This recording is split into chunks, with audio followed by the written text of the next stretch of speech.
We are going live.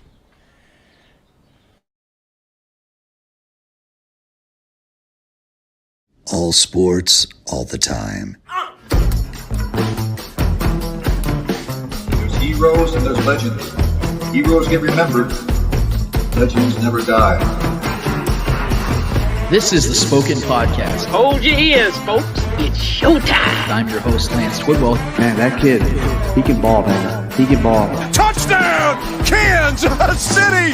Patrick freaking Mahomes, baby! Let's talk some sports, because that's what we're here to do. You are tuned in to The Spoken. This is the Spoken Podcast. I'm your host, Lance Twidwell. Here inside the Spoken Studios with my guys, Trevor Twidwell and Eddie Ortiz. Episode 166 in full swing, full motion. We are so happy for everybody to be here with us this week, as we are each and every week, to break down and discuss all things in the world of sports, whether you're live streaming, YouTubing, or podcasting. I want to thank you so much for being here with us, man, because we have a great show for you guys. We are still freshly coming off the NFL draft, and we saw all the moves that the Chiefs decided to make this year with their 12 picks they had going into the draft. We saw the trade-ups, the trade-downs. We have a great guest with us coming up in a little bit, guys. It's going to finish off the trio of their podcast known as the Chief Concern Podcast with the great former Chiefs players Jason Dunn and Eric Warfield. The actual host of the show, Marcus Dash, will be joining us in just a little bit. He's also a big-time Philadelphia 76ers fan, and they had themselves a nice big victory last night as Joel Embiid actually made a reappearance in that game last night. We're going to ask him a few questions about that. We're going to get a lot of his Chiefs draft, Chiefs talk in general, questions, and just some thoughts that he has in regards to things that are going on with the Chiefs. And that's actually where I want to start today, get your guys' thoughts on some of these ideas I have. You guys know how to do it each and every week. I always let you guys know, but usually around Wednesday or Thursday, some of the ideas that I'm having or what I want to do, how I want to direct this week's episode. And we had saw the news that came out this week in regards to Tyron Matthew, former Chief that signed with the New Orleans Saints, which actually play in his hometown. And it made a lot of sense for a lot of reasons. Obviously, like Tyreek, he wanted to play somewhere that was close to home if he wasn't going to end up being here in Kansas City. And then you also saw the fact that the Saints are a team that are losing some of their veteran players on the defensive side, which they've been a very defensively heavy and driven team over the last couple of years as Drew Brees declined and ultimately retired, and they had Jameis Winston get injured and Taysom Hill try to take over the reins. This has been a team that's been dependent on their defense, and they were dominating Tom Brady in multiple games. They needed some help, and I think Tyron Matthew is a really good addition for them, and I'm very happy for both Tyron Matthew and the New Orleans Saints for this marriage to work, to see him get not only a job back in the NFL, get himself another team, but get a pretty lucrative deal as well. I think he's going to make around $6 million guaranteed each and every year of this contract, which I believe was a 3-year deal. I didn't anticipate he was going to get that kind of contract, but nevertheless, I'm happy for him because this is something I felt he deserved. Because this man is a great football player. I don't think he had his best season last season. In fact, I think it was his worst season as a Chief, and at least his worst season in 3 or 4 years. But if that's his worst season, that's most guys' best seasons at that position, because this dude is the bar is so high for Tyron Matthew, and I want to bring it back home though, because although he's now a member of the Saints, and I wish him nothing but the best, and now we kind of have to put that in the past. I thought of something this week about the way we honor players here in Kansas City and throughout the years here in Kansas City as Chiefs players, as Chiefs fans rather, we idolize, memorialize these players maybe more than some other fan bases do, because football in Kansas City is very special. It's a lot like Green Bay. It's a lot like Buffalo. It's a lot like these smaller cities that they don't have the beaches. They don't have these massive cities to go and find a million different things to do. Football is a big thing here in Kansas City, and so I think the players are that much bigger here than it would be in an LA or a New York or places like that far more often. And so I think Tyron Matthew is a guy that we have to look at as a Chiefs legend. And the thing I heard when I posted a couple of my respects, paying my respects to Tyron Matthew as in regards to his Chiefs legacy, was the people were saying that he didn't play here long enough to be considered that, or he didn't do enough to be considered that. And so what I decided to start this show by essentially asking the question, what is the criteria for one to become a Chiefs legend? For someone to make, say, the Ring of Honor, which is the Chiefs Hall of Fame? And as I did my own research this week, guys, I saw some stuff that I think backs my claim that Tyron Matthew is not only a Chiefs legend, but I think he's a Chiefs Hall of Famer. And what I did is I went back and I looked at the last 10 players to be inducted into the Chiefs Hall of Fame. And here are the names. Will Shields, Gary Barbaro, Priest Holmes, Gary Green, Tony Richardson, Carlos Carson, Tony Gonzalez, Brian Waters, Tim Grunhart, and the newly inductee Kimball Anders, which I'm all respect in the world to Kimball Anders for what he did here in Kansas City. Really good player, and he deserves to be there. But I think Tyron Matthew deserves to be in there just as much as any of them. And this is the reason why. And I know people are going to freak out because you have legendary names like Will Shields and Priest Holmes and Tony Richardson and Tony Gonzalez and Tim Grunhart, Brian Waters. Like those are legendary names that most of us got to watch growing up, if not when we were a little bit older. Tyron Matthew played less seasons than all 10 of those guys here in Kansas City. He only played 3 seasons in Kansas City. Yet had just as many or more first-team All-Pro seasons, which were 2, with the Chiefs, than all of them, or just as many of them, not named Tony Gonzalez and Priest Holmes. In fact, Tyron Matthew had more first-team All-Pro seasons with the Chiefs than Gary Barbaro, Gary Green, Tony Richardson, Carlos Carson, Tim Grunhart, and Kimball Anders combined. And had just as many as Brian Waters and Will Shields, despite Waters playing 8 more seasons and Shields playing 11 more seasons with the Chiefs than Matthew did. And the impact of a player makes on a team has to matter as well.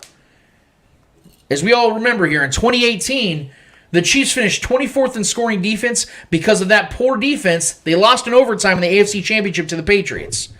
That very next offseason, they fired Bob Sutton, hire Spags, sign Tyron Matthew, and they go from 24th in scoring defense to 7th. Oh, and they won the Super Bowl, by the way. Yeah.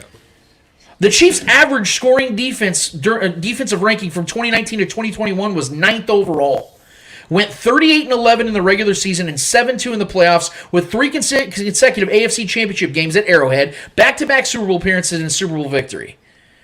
Tyron Matthew came to Kansas City and made immediate impact. And the Chiefs do not go to back-to-back Super Bowls and win one of them without the presence and production of Tyron Matthew. So although guys like Priest Holmes and Tony Gonzalez, there were these offensive juggernauts that they garnered more as an individual because on the offensive side, it's easier to gauge what your greatness is to a team. But on the defensive side, we cannot ignore what Tyron Matthew did in his 3 seasons. Yes, it was a shorter window than most of the 10 names on here, the last 10 Ring of Honor inductees, but that doesn't change the fact of what he did in that short window and how much impact he had, and quite frankly, how great he was and recognized by league-wide. Two straight all-pro, first-team All-Pros, back-to-back, in 2019 and 2020, learning a new defense. His first season in this defense, he was a first-team All-Pro at his position. Mm-hmm. And then the second season does it again. And the third season wasn't great, but he wasn't terrible. He wasn't bad. And he just got himself another deal that got him at least $18 million guaranteed.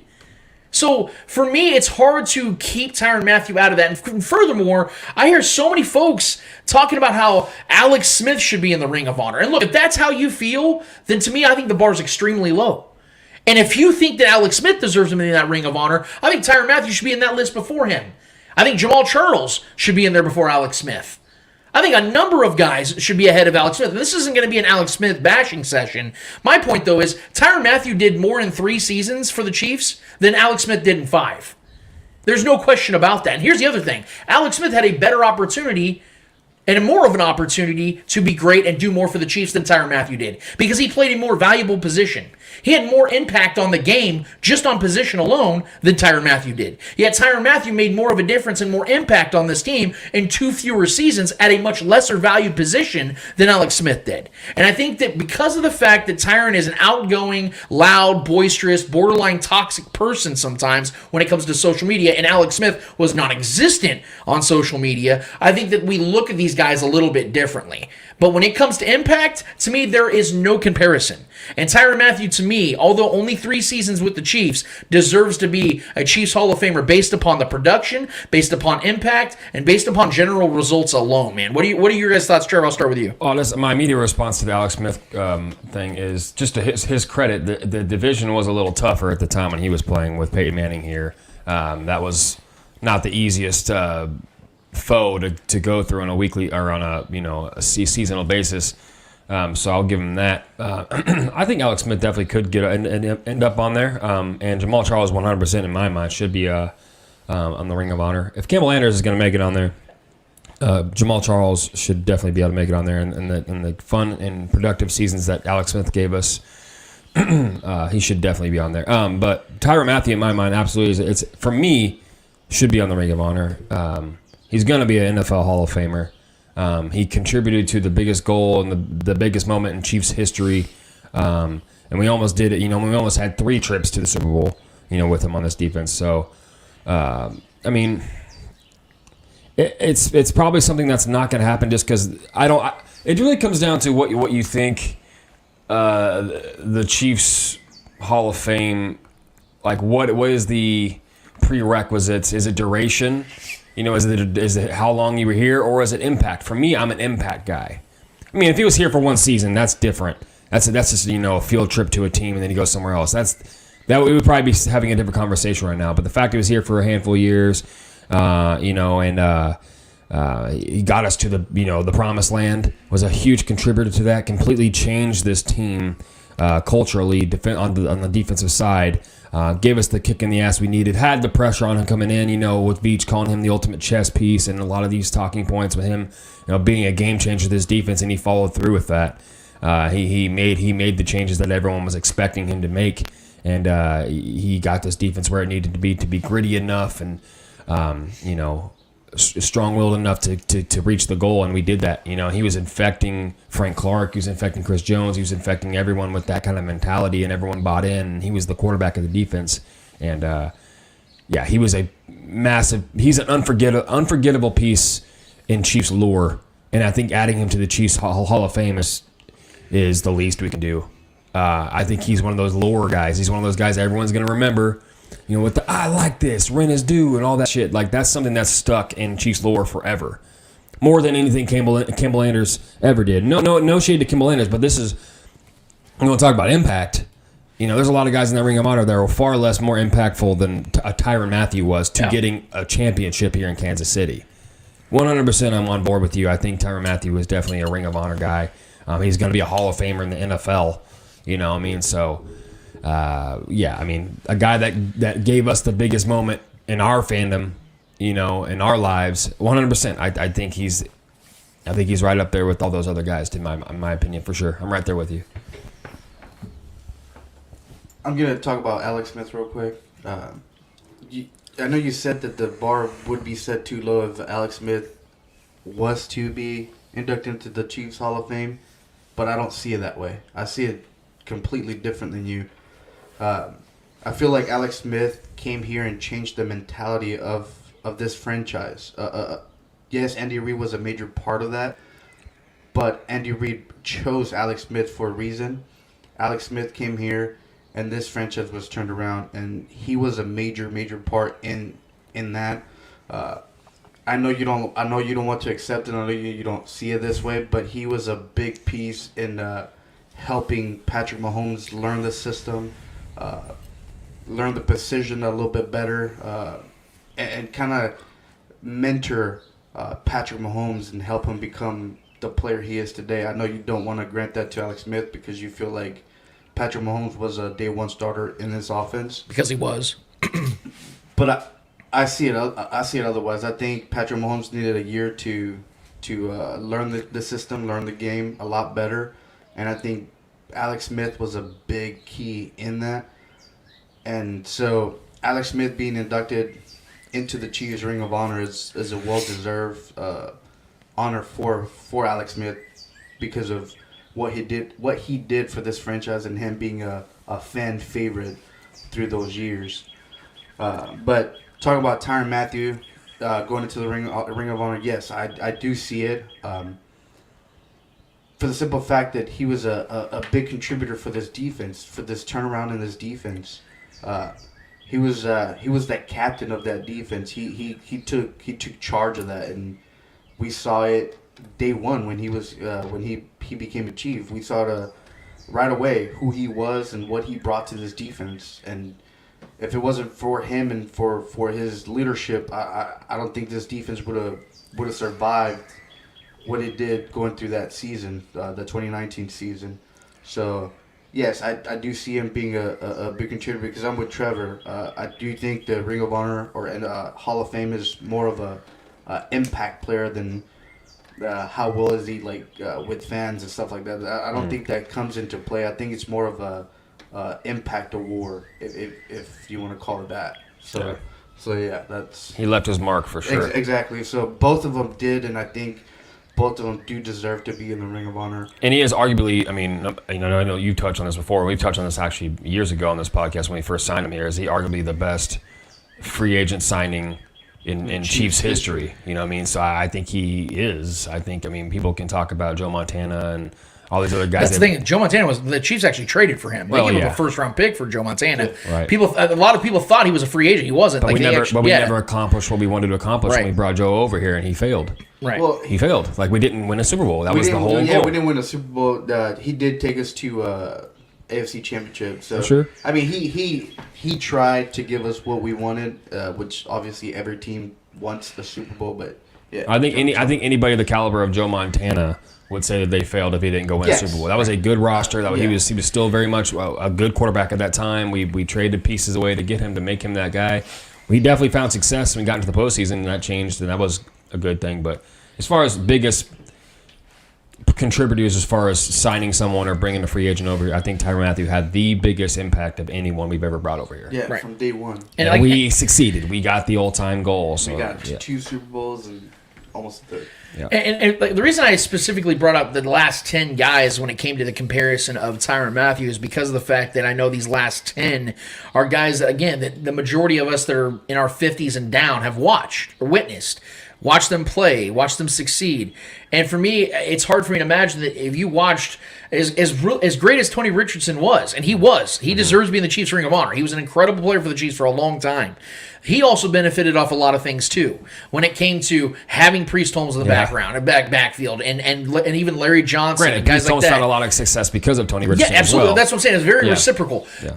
My point in this is that, like Will Shields, one of my favorite Chiefs of all time, also had a lot of great players on that offensive line next to him that made his job easier. The point I'm trying to make in doing this isn't the lesson what these guys did. The point I'm trying to make is when it comes to Tyron Matthew, he didn't have that luxury coming into Kansas City. He had to change it for everybody else. We were depending on him to come in and change that. Yes, he was the cultural changer. He's the one who had to bring that grit that had been missing for 2 decades here in Kansas City on the defensive side since the 90s. And he succeeded. And he did that in 1 year. Yeah. In 1 year. They literally went from 24th to 7th. Now, again, there were other pieces that were brought here. There were Shavarius Ward that they had another year. They became a better player. He went and signed, went and traded for Frank Clark, who had a decent year that year. Mm-hmm. You had Steve Spagnuolo bring his defense, which is a better defense and more suitable, more fitting for this defense. The point, though, is the biggest catalyst on the defensive side outside of Chris Jones was Tyron Matthew. Tyron Matthew was the best defensive player on the team that year. Mm-hmm. He was. Yeah. He was the one that made the All-Pro, first team All-Pro. Chris Jones didn't. Frank Clark didn't. Arguably his best year of his career. And that was back, and you want to talk about not having certain luxuries, that was back when they had a weak-ass linebacker core. Sorry, Anthony Hitchens, if you're watching this. I know you like to DM other people when they mention you on Twitter. But Anthony Hitchens and Damian Wilson, those guys weren't great linebackers. They were solid. They were okay. They weren't world beaters. Our linebacker core was weak as hell. I personally think that a lot of the beef from local fans is because of the interactions that Tyron had with fans. I think people get stuck on that and they can't look past that. And people get so stuck in their feelings they want to discount certain players' play and what they did on the field for how they feel about them as a person. Yet, as wild as it is, on our Twitter poll 2 days ago, we posted out, is Tyron Matthew Chiefs Hall of Famer? We had over 830 votes, and 52% people said yes. Well, he is a Chiefs Hall of Famer. That means he's in. Now I do want to respond. I do want to respond to what Eddie said about Alex Smith about the. We've been down this road before, so I don't mean to repeat, but I did hear you out. A lot of things when it comes to Alex Smith and the appreciation or the credit, rather, that he gets when he was here in Kansas City, it's simple. The reason why people are give him so much credit for not only Alex or Patrick Mahomes becoming the quarterback he was, which I do not agree with at all, but I will explain that in just a second. But the biggest reason why is because of how bad things were before Andy Reid brought Alex Smith to Kansas City. You have to remember, Andy Reid, before he got here, the Chiefs were the worst team in football. And had 3 seasons before that, they were very disappointing. Even in 2010, when the Chiefs went 10-6, won the division for the first time in several years, and got to the playoffs, they got absolutely smoked by the Ravens here in Kansas City, 35-7. Okay, and the only touchdown we got was in the first quarter when Jamal Charles broke free, because that's just what he was. He was a galloper, man. He beat the Ravens one time, and then Matt Castle was atrocious in that game. I think he had 9 completions. So things were horrible here in Kansas City for a while. So Kansas City fans, and Clark Hunt and all these guys, I've always accused them of this until things started to change, was we were always more afraid of being bad than never being great. Yep.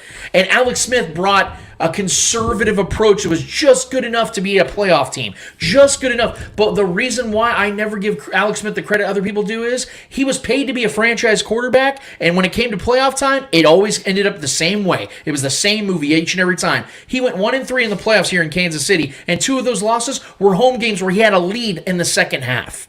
It's inexcusable. Granted, there were some crazy things that took place in those games. He made $68 million here in Kansas City. Over $68 million. And we attached all these wins to him, and that's what I always look at. When you have to attach quarterback wins to compare them to other great quarterbacks, that's when you know that things aren't the same. Yeah, and there was a lot of excuses. That's why I call them the Alex excuses, because there was always an excuse for Alex Smith coming up short. Did he play well against the Colts in that game in 2013? Yes, he did. He absolutely balled out. But even to that own points, he had an opportunity to still win that game and put it on ice, threw Dwayne Bowe out of bounds. And we lost a lot of players in that game. Absolutely. Too. That's why I don't crush him for that game. 7 injuries. I don't crush him for that game. You know what game I do crush him for? The Titans game, we're up 21-3 and you lose 22-21. There were some terrible calls in that game. He threw 50 yards in the second half. The forward motion call. We crushed Patrick Mahomes for the same thing in the AFC Championship. Championship. Throw a touchdown to himself, bro. Like there were some things that happened that were like, how? Like 50 yards in the second half from Alex Smith. Yeah, I know. Travis Kelce went down. I get that, but he's still. You know what's funny about that? You know what's funny about that though is the drive they lost Travis Kelce, and the next drive they scored a touchdown. They lost Travis Kelce in the first half. And they still scored a touchdown without Travis Kelce. No, that game should have been won, but there was some analogous things with Mariota throwing the touchdown to himself. They lost a playoff game here at home in 2016 to a Steelers team who didn't score a touchdown. And the Chiefs scored 2. Well, even in that first win against the Texans that got us like our first playoff win when Niall Davis ran that opening kickoff to the house. Alex Smith Smith after that. Alex Smith he literally leaned on that touchdown the whole game. Alex Smith could have kneeled it. No, Brian Hoyer threw 5 picks. Yeah, like the Chiefs could have knelt it every play after that Yeah. after the Niles Davis return and won. Because the Texans were atrocious. They had no business being in that game. And the stadium was filled with Chiefs fans. So it was basically a glorified a lot of people right now, just so you know. I get that, but here's the point. I'm trying. I'm not. Again, I didn't want to dedicate this as an Alex Smith bashing session. Yeah. But my point when it comes to the production of Patrick Mahomes became what he is because of the mentorship of Alex Smith. My problem is that with that is this. It'd have been one thing if Alex Smith would have had in 2017 a go all out season like he did in the regular season and in the playoffs, went out there and did what he did. He did it, first of all. And second of all, it kept us from having Patrick Mahomes for one more year. Because think about this. The next season when Patrick Mahomes took over, he had one of the greatest seasons in NFL history. So even if you took away 20 touchdowns from Patrick Mahomes' 50 touchdown season, even if you took away 1,500 yards from Alex Smith, from Patrick Mahomes in that season, that's still the best season that Alex Smith would have ever had. You know what's funny about this? Is that Alex Smith is literally the polar opposite of what Tyron Matthews is. Right. Everyone's slow to give Tyron his kudos and his flowers because of his personality, but they want to ignore a lot of what he did on the field. But people want to overglorify what Alex Smith did on the field because he's such a great person. And thank you for it's making like literally my point. The opposite flip side. Thank you for. That's why I want to contextualize things. This is not me bashing Alex Smith. No. Because again, he was a good quarterback. He was a better quarterback than what the Chiefs had previous. Yes. I agree. He's better than Brody Croyle. He's better than Matt Castle. He's better than Brady Quinn. We got wins. He's better than those guys. Yeah. He was. He was a top 15 to 20 quarterback in the league during that time. Mm-hmm. But it was Andy Reid that changed things here. Yep. And then when you realize, okay, we're not going to win a Super Bowl with Alex Smith, they got to get better at quarterback. Let's go trade up for a guy. There's a reason why in the middle of Alex Smith's era in Kansas City, the Chiefs did something they hadn't done over 3 decades, which is trade up and get a quarterback in the first round. Mm-hmm. They've never done that, trade up for a quarterback in the first round, but take a quarterback in the first round. There's a reason they did that, because they knew Alex Smith at 33 years old was no longer good enough, and they realized the whole time that he was never good enough. And not only a quarterback that's literally different than everything that Alex Smith does. Is always making plays downfield. Right. Literally the opposite of what Alex Smith was. Right. Not the safe quarterback. And our guy Shaggy Shane loves to bring up that 2013 Chiefs defense, which was elite that year. I think they were 5th in overall defense that year. The next season they were 7th. The year after that they were 7th again.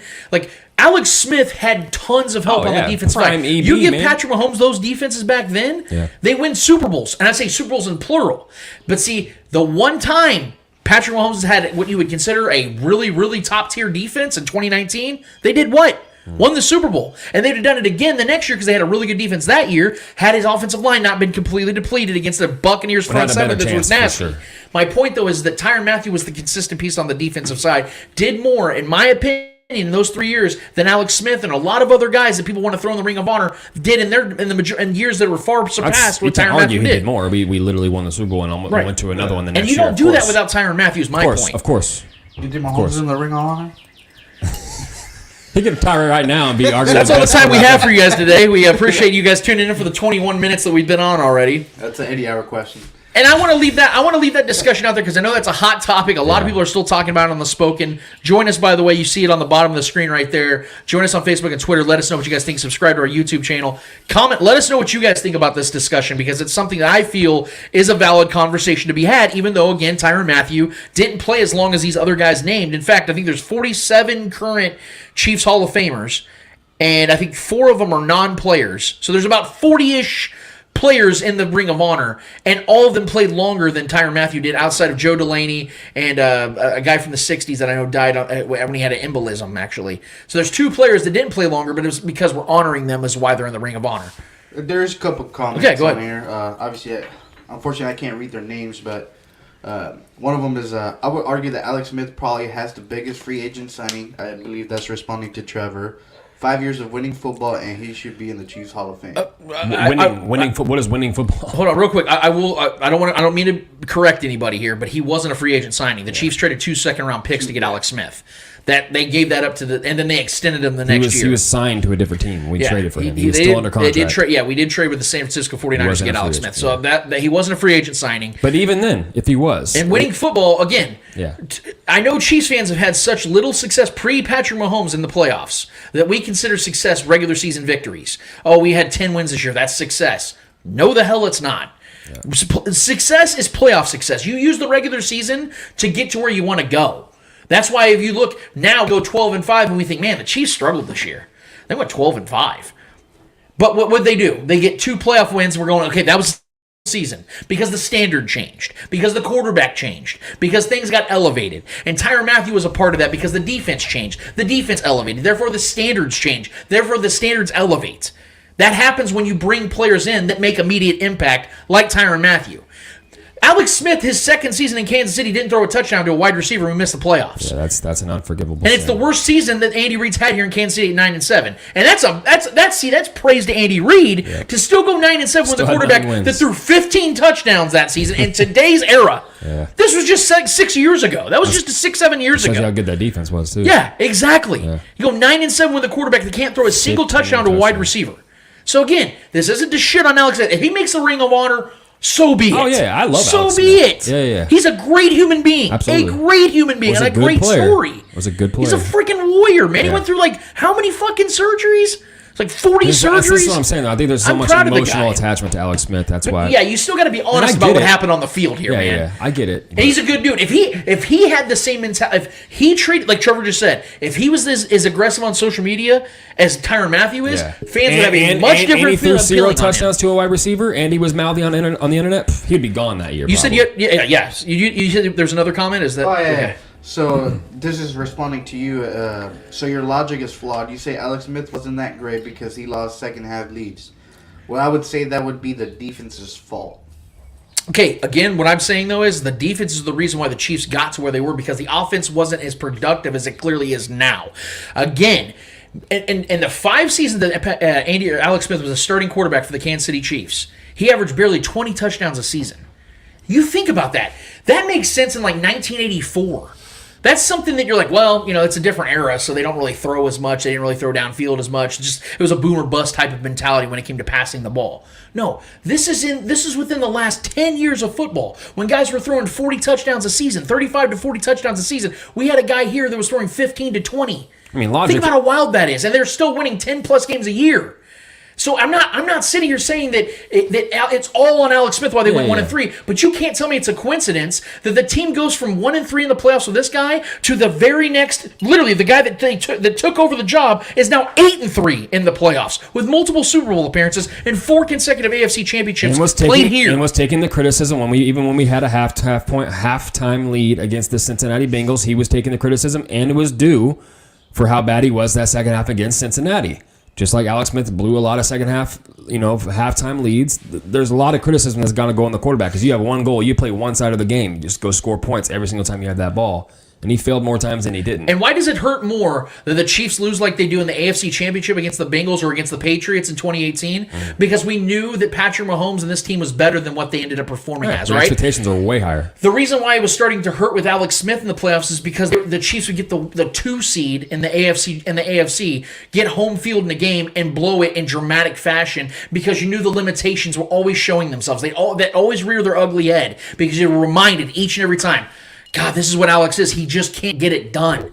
That's the point. See, we love to praise guys for all the wins in regular season, but then we want to say it's a flawed mentality to criticize them for playoff blunders.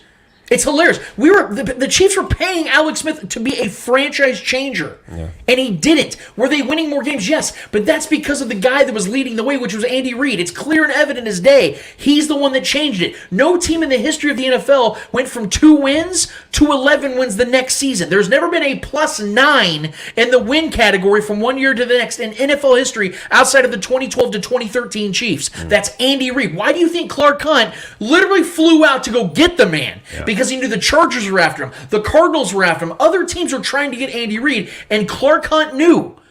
That's why I credit Clark Hunt so much for what's happened. Because if it wasn't for him and his motivating and his determination to go get Andy Reid, we're not sitting here talking about a team that hosted 4 straight AFC championships. We're not even talking about a team that got Patrick Mahomes. Because you know who came with Andy Reid? Brett Veach, the guy that got Patrick Mahomes. So this is what I just want to drive this home. I know there's a lot of people out there that are loyal to Alex Smith that love him. I can get that. I respect that because he was a solid quarterback.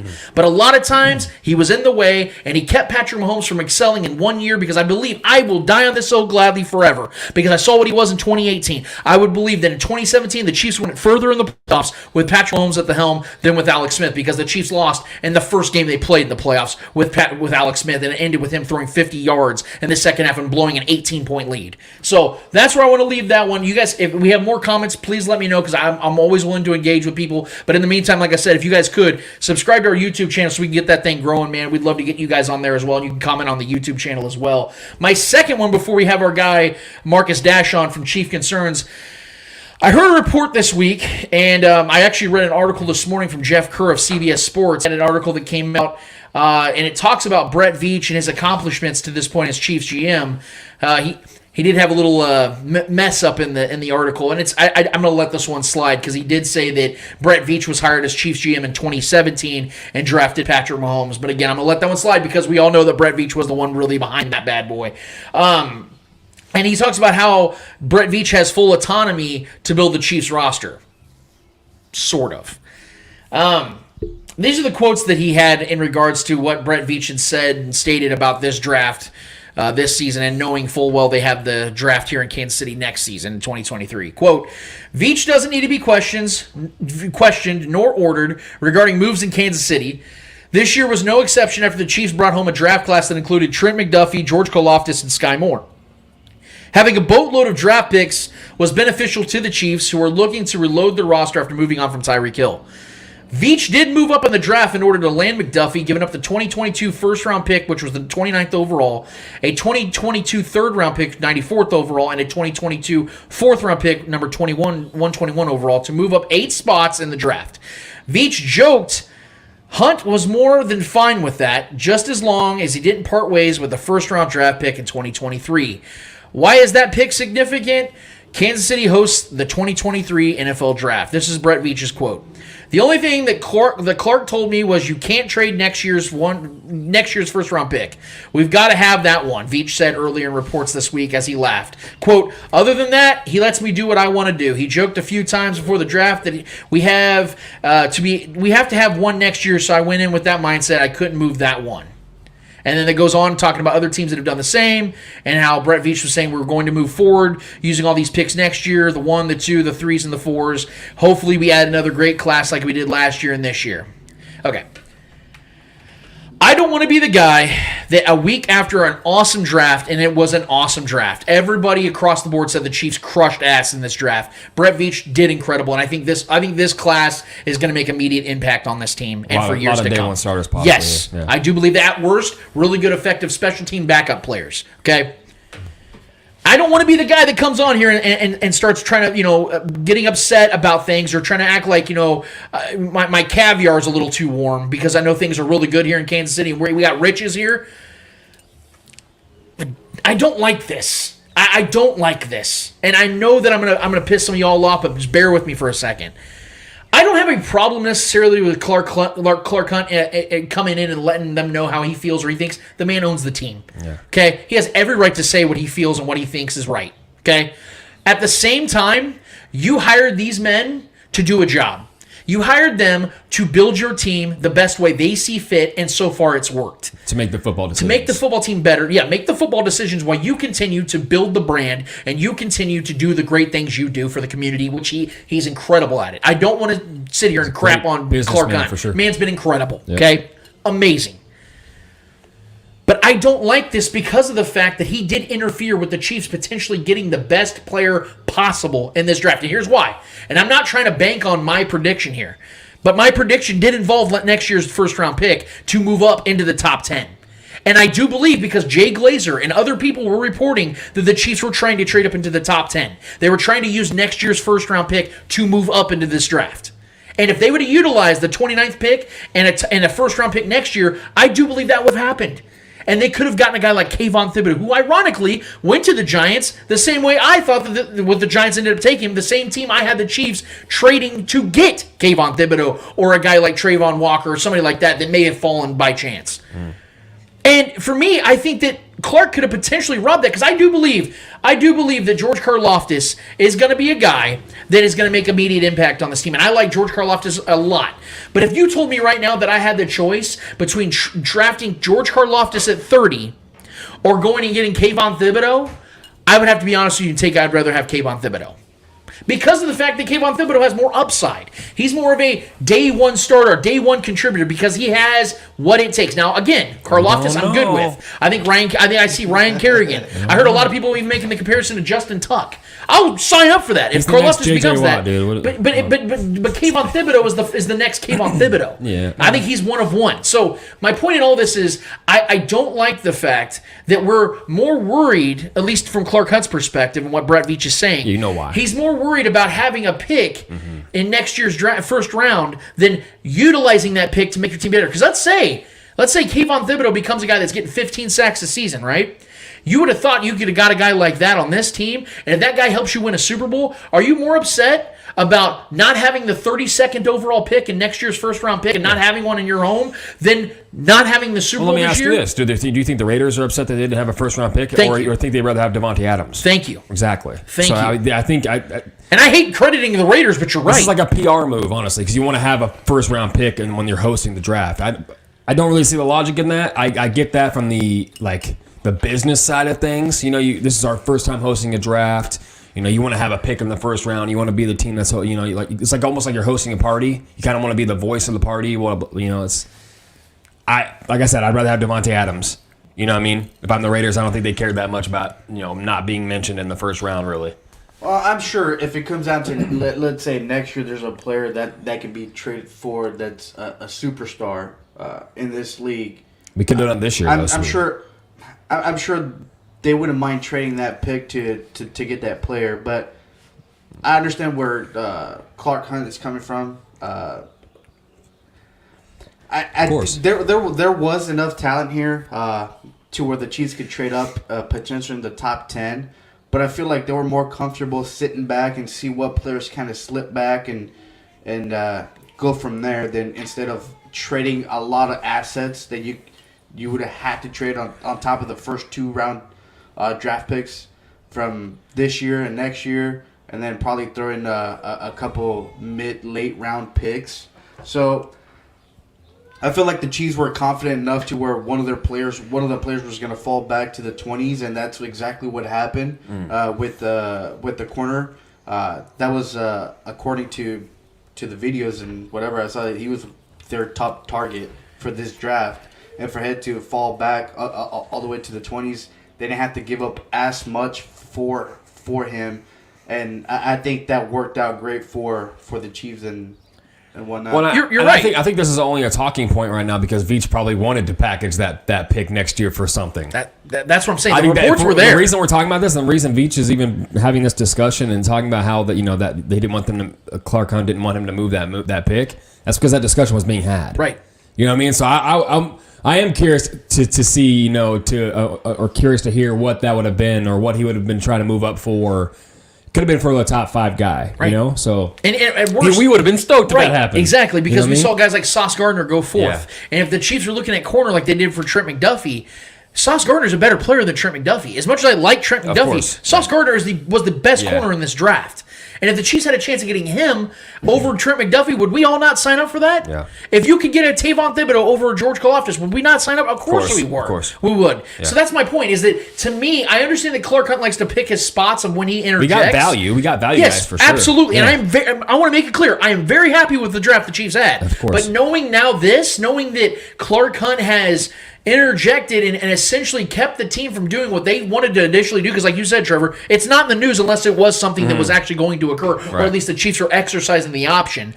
The problem I have with that is that I feel that as much as Clark Hunt in the past has helped save the Chiefs and get them to where they are now, I feel that at times he may interject in a way that isn't so suitable for the team, because all respects, and I don't want to bring in this guy because I know he is an absolute gaslit topic for Chiefs fans, but Marcus Peters.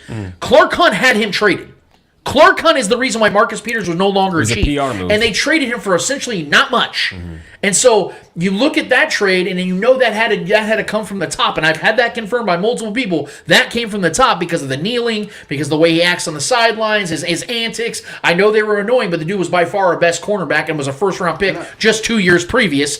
And then you trade him off for what was not equal value. What I'm saying is some of these moves that Clark Hunt is interjecting in or causing are things that I don't think help the team, and I don't like that so much. I know he has the right to do it. Granted, but the Marcus Peters thing did work out because he's done nothing but fall off for the most part and having multiple injuries since then. Yeah. So I think the 2018 defense would have been better with him. Of course, that 1 year. But Yes. I mean, if we didn't move off him then, you could have traded him. I love Marcus moved Peters. on, I love him. That was you could either exercise his 5th-year option or let him walk, trade him, anything after the 2018 season, not for what you got in return. Because I think it ended up getting them Juan Thornhill in the trade because it ended up being that future pick. Yeah. You know what I mean? I'm happy. I don't care. Okay, I don't want to be the guy that's like, I'm sorry, sir, my tea is room temp. It's not hot. Like, I don't want to be that guy. I'm just the guy. I'm an X's and O's guy. I'm a football guy. I want football decisions to be made. I don't want picks being held back because of clout. I want team to go all having, in. Importance of being a notoriety. And we're hosting the draft. We got to have our name mentioned. We want to be a team that has a first-round pick in the draft. That's a dumb reason to keep that pick. Yeah, I want football moves to be made. If we think we can go get the best talent and we can move that pick to go get that best talent, I want the best football players on my football team. Right. Period. Because Patrick Mahomes, Travis Kelce, Yeah. and all these guys are going to be on the stage just like Derek Carr's goofy ass was with Ice Cube. Those guys are going to be in front center. Chiefs fans going to be out there Paul drunk Rudd, as hell either for getting a pick or not. Paul Rudd, Rob Riggle, Jason Yeah. Sudeikis, David Koechner, if he isn't on a drug binge right now. Like, these guys are all be out there. The Kansas City locals and the heroes and the stars are going to be out there. So Clark Hunt and his city are going to make a ton of money. Yeah. So you don't need the 31st or 32nd pick to be announced for this thing to be relevant, is the point I'm trying to make. I would rather that trade or that pick be used in a trade to get the best player imaginable than it just to be sitting there. Yeah. But we ain't there yet. We're not next year yet. So this could be a blessing in disguise. Maybe next year we can come up with a superstar player trading that first round pick. So it could be a blessing in disguise. Yeah, so you're right. I'm not too concerned about us keeping next year's draft pick. I think it was a smart move in the end. I think that helps Brett reach out a little bit next season to kind of help build that offense again, because we potentially might need to draft a wide receiver next year, depending on if we get to keep MVS or Juju. So it all depends on what happens next year. We're gonna have to look at that, and so yeah, I'm not too concerned about Clark Hunt saying let's keep next year's first round pick, because it could potentially lead to something great. You could be right. I'm open minded to it. I mean, this.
No, everything's still up. No, we're good. We're good. So yeah, I mean, I was just talking about as far as like this draft goes. I think this was the draft to be the most aggressive. We had the most biggest amount of arsenal of picks, and we lost Tyreek Hill. So Right. we had to do some dramatic things. Granted, I like you said, Lance, I love the way this draft fell through or came through. I love the way a lot of guys fell to us. We had probably the best value draft of any team in my mind. Obviously, we had the most picks, so value was going to be there, and we were able to trade around and move around a little bit to get guys we wanted to get. But a lot of guys fell to us that I'm happy about. But I do agree. I think that first round pick for next year could have been definitely put into place to get maybe another big name that we could have. We could have a plethora of riches to heading into this offseason, which we needed it more than possibly any other offseason ever. So I'm not that. I mean, granted, I don't like the owner stepping in and trying to make business moves and vetoing football moves. Possibly, I don't like that. I think that's weird.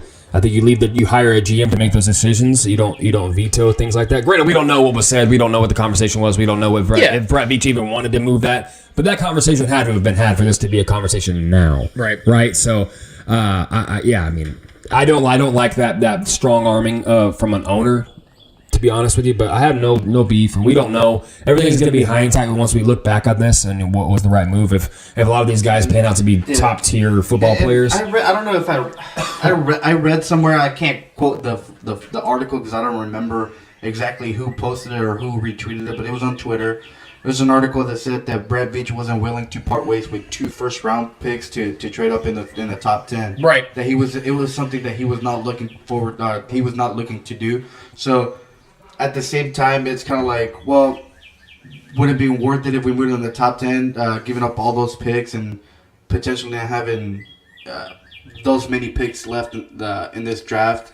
Or I would rather pretty much do exactly what we did again over again. Mm-hmm. I wouldn't change it one bit. I think we got some of the best players in the draft. So like I said, I think it's less about what we would like to happen more, what picks we would like to have more and more. It's more for me about the idea that your owner is stepping in on the toes of your GM possibly. I just don't like the optics. That's what I'm saying. That's my entire point. Because to what point does that end? Because as much as I love Clark Hunt and what he's done, again, he's not the guy that runs football operations, so he doesn't know the game like these other guys do. I'm not trying to undermine his knowledge, but his strengths aren't, all right, I know how to build a roster, because that's not his strength. That's why you hire GMs. That's why you hire coaches, because those guys, their profession is to do that adequately. And we all love the Chiefs as our team, but what we also know about the Chiefs is they're very nip and tuck. What we hear is what they want us to hear most of the time. They are very, very nip and tuck with things. So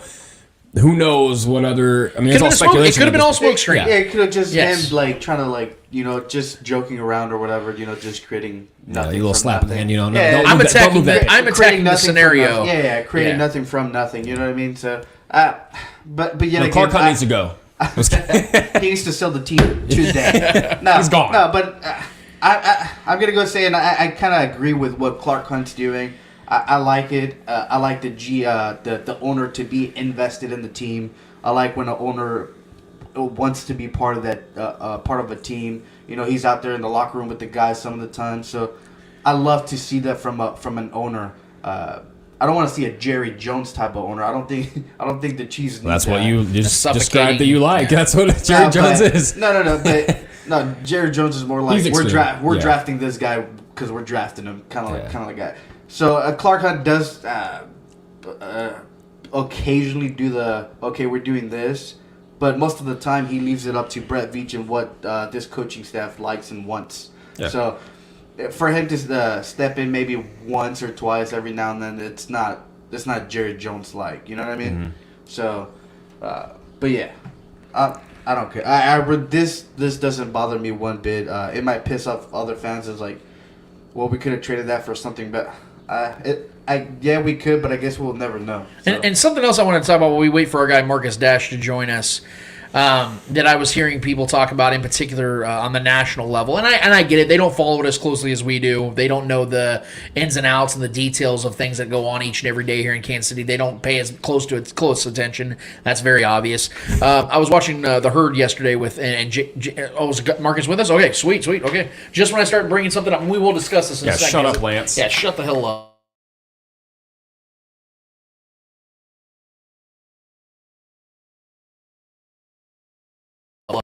I said, look, we've already had 2/3 of the show already attached to the...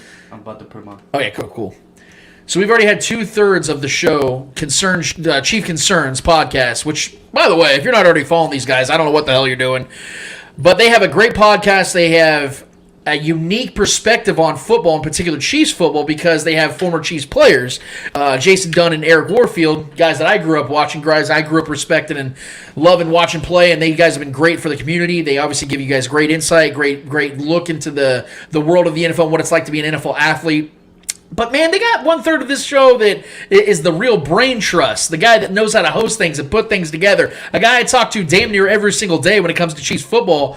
I want you guys to give it up for the host of Chief Concerns Podcast, Mr. Marcus Dash. How we doing today, MD? What's going on, man? I'm good, man. I appreciate the kind words, man. I love it. I love the love, man. I feel it. Yeah, you better feel it, man. I don't care where you live and where you're at, man. This is family. Now you're officially a friend of the show. And I want to start it here, man, because I know that you guys have had all different types of discussions when it comes to this draft and what the Chiefs did, how well they did. I'm assuming that you feel the same. But I want to start with you, Marcus, on when it came to how the Chiefs attacked positions of need in this draft on the defensive side, which is something I was vehement about. I wanted to see them go out there and I only had the Chiefs taking 8 picks. I said they were going to take six defensive players with those 8 picks, get a wide receiver with one of them, and then go out there and give Patrick Mahomes the best, most talented defense imaginable. And I feel that's what the Chiefs did with their draft picks. What was your overall takeaway in this draft? How well do you think Brett Veach did? I mean, everyone's given us an A, B+, A+. That's pretty much what I see in the range between an B+ and an A+. I'll give it A+. I know the podcast network that runs our show, they gave us an A++. Was the only one they had as an A++. And the guy who does the draft grading is not a Chief fan at all, so I thought that was awesome. I would say for me, I would say it's an A+. I think we went into the draft and went over. It was honestly like, and this is the thing. I feel like as fans, GMs don't normally see eye to eye with the fans, what the smart, knowledgeable fans see, right? The needs and the BPA. And literally, Veach went by need and BPA for every pick. And I thought he hit the nail on the nose on this draft. The only thing I will say I was surprised about was the amount of secondary guys we went with. I thought we were going to go heavier on the edge rushers, but we kind of bolstered the secondary, which I'm fine with too, but I thought we were going to go more so with the edge rushers. But, I mean, obviously I like what we're seeing in the secondary as far as we're getting, like, big dudes. Like, I tweeted after we drafted Watson, I was like, it seems that we're going for the Sean Smith kind of cornerback look, like that body type. And I actually tagged Sean Smith, and he was like, well, these guys, they're not exactly 220 like I was. I haven't been 195 since I was in high school. But, same kind of like, same height, 6'2", 195. Yeah, and I think between Joshua Williams and Watson, I think those are guys who, they could produce. And I know people say special teams. True, but like with the teams we're going to be playing this year, we're going to have a lot of these cornerbacks playing a lot. And then also the Lonnie Johnson ad, another guy who's a 6'2", 6'3" range, big body guy. It seems that we have a look that we're going for, and I'm here for it. You guys started the Chief Concerns podcast. How long ago did that come about? It was probably about the late spring of 2020. So it was during COVID. That we started it. Actually, no, that was when we started talking about it. So as a hobby, I just I started doing podcasting. Right, it killed time during COVID. Because everyone was trying to find something to do. So I picked that up. I started reaching out to people on Twitter, LinkedIn. Like, hey, would you want to do a podcast with me? Just one-offs, right? So I did one with Eric and Jason, and I done guys with Steve Bono, Tim Hightower, other guys. They weren't just Chief players, but most of them were Chief players. And then after a while, I was like, it would be kind of cool. It'd be like I was watching First Take, or the morning hot take shows. And I was like, what if we just had like a First Take type show with Chief segments, but with two Chief players instead of listening to Marcus Spears talk about Chief topics. I mean, I like Marcus Spears, but a lot of these guys don't know a lot about the Chiefs, with especially these two dudes, Eric and Jason. So I brought the idea up to them. They were both about it, and I think our first episode was the week we signed Le'Veon Bell, so week 5, week 6 of that season. So yeah, and we've been doing it ever since. So yeah, I think it was October when we had our first episode.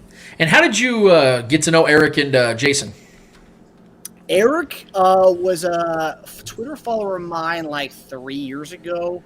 I think I tagged him in something, and yeah, we DM each other a little bit about boxing. It wasn't even about football. It was about Terrence Crawford, and he's a Nebraska guy, so that was the natural connection there. I'm not from Nebraska. I'm a big boxing fan, huge Terrence Crawford fan. And then Jason, I reached out to him on LinkedIn, and then he did a one-off podcast with me, and then we kind of texted a little bit here and there. We had a good rapport right away. And talk about all things, sports, politics, everything. We kind of connected outside of this, me being a huge fan of his as a kid growing up. But yeah, after that, I messaged both of them the idea. They were both in on it, and then a few months later, after the show had been on, we kind of merged with Believe Podcast Network. We are hosted on their podcast network now. So yeah, that's kind of how it happened. All through social media and LinkedIn and Twitter. That's how this friendship emerged. That's something I really like about your guys' show. Stylistically, like you mentioned, that you wanted to give Chiefs fans maybe their own version of one of these national types of shows, like First Take, Undisputed, things of that nature.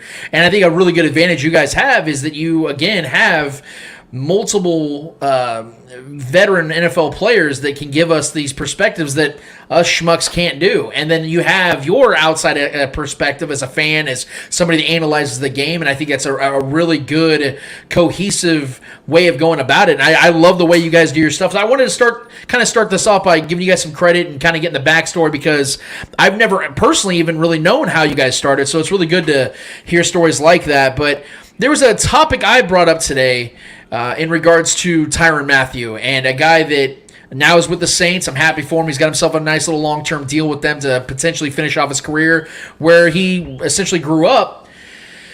And the question for me was, does Tyron Matthew fall in the category of being a Chiefs legend, a Chiefs Hall of Famer?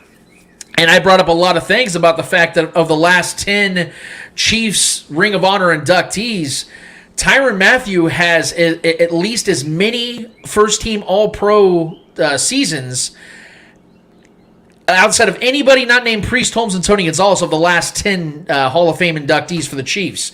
And I think that although he's only been here for 3 years, he only had 3 seasons to do these things, his impact, his value, the fact that he changed the culture, he brought that grit that had been missing since the 90s, I think that sets him over the edge to get in. I know, again, that all the other guys that have made it, I think there's 43 players that have made it in the Chiefs Hall of Fame. They all played longer for the Chiefs than Tyron did, but not every one of them made the same impact or as much impact as Tyron did. Marcus, do you believe that Tyron is a guy that is worthy, that is deserving of being a Chiefs Hall of Famer? It's a tough question. And I know that, like we said, we kind of value longevity. And I think generally across sports, they value longevity as far as getting your jersey retired, being in the Ring of Honor. And it's funny because I had this argument with my brother and a couple friends the other day about Kevin Durant possibly, because you saw when he said that he thinks that his jersey should be retired in Golden State. He was only there for 3 years? He had two rings, right? But he was only there for 3 years, and he hopped around. He joined a team that already won a championship, and it's like, I don't think Kevin Durant's jersey should be retired in Golden State. I think he's the one of those guys, Clay, Draymond, and Steph. Those guys' jerseys, understandably so, should be retired because they've been there that long. Durant was only stopped by there, got a couple championships, and bailed. Tyron, I don't know. It's just, if we're doing that with Tyron, I think we're going to be all those guys in the team that won the Super Bowl. We're going to have like 7 or 8 guys from that team alone going in the Ring of Honor, right? I mean, if you do Tyron, you do Tyreek, you do Mahomes, you do Kelsey. People can make the argument Watkins could be on there too with the way he played the playoffs. I mean, I wouldn't say so, but you can make that argument, right?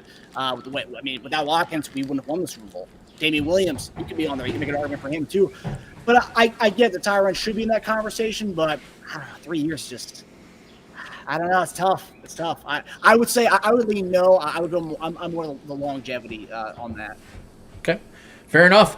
There was a report that came out this week. Brett Veach had talked to the media about Clark Hunt, the owner of the Chiefs, essentially stepping into the room and telling him, hey, look, man, I don't want you guys trading next year's first-round pick because I want us to have a pick in that first round when we host the draft. For me, I don't like to be somebody that criticizes Clark Hunt too much because he is the one that brought Andy Reid here, who brought Brett Veach here, who essentially brought Patrick Mahomes here. So I want to give him credit for what he's done over the last 10 years and really running this team by himself. But I have a problem with him interjecting on some of these types of moves because these types of decisions are why you bring the football minds in to build your team and trust them to put this team in the best position to win each and every year and give Patrick Mahomes as much talent on both sides of the football as much each and every year. And for me, I was a guy that saw the Chiefs trading the 29th pick, which they did, and next year's first-round pick to move up into the top 10 with a few other picks sprinkled into to season that trade. And to know that Clark Hunt did not want them to do that in order to have a draft pick next year is an issue to me because I think that going and getting a best player in the top 10 to 15 helps this team more than having potentially the 31st, 32nd overall pick next year because I don't give the Raiders a lot of credit, but Trevor, my co-host here, made a really good point. I don't think the Raiders were hurting over not having a first-round pick this year when they hosted the draft because they got Devontae Adams out of that. So I don't like that necessarily. I know that Clark has the right to do so, but it wasn't something I really favored. Even though I love this draft class, the Chiefs did great. I would have preferred them being able to go and do it exactly with the way they wanted it to, as opposed to Clark setting some standards. What are your thoughts on that? Yeah, it's interesting. My brother and I were actually talking about that exact story. It's like, obviously, the story came out after the draft, right? So it's like, I don't think, and this is me saying this, it's a good story, as the Chiefs owner wanted to make sure we had a first round pick for when we host a draft next year. It's a good story for fans to hear. It's like, yeah, we're going to have a first round pick so we can scream and be happy about it at the draft next year.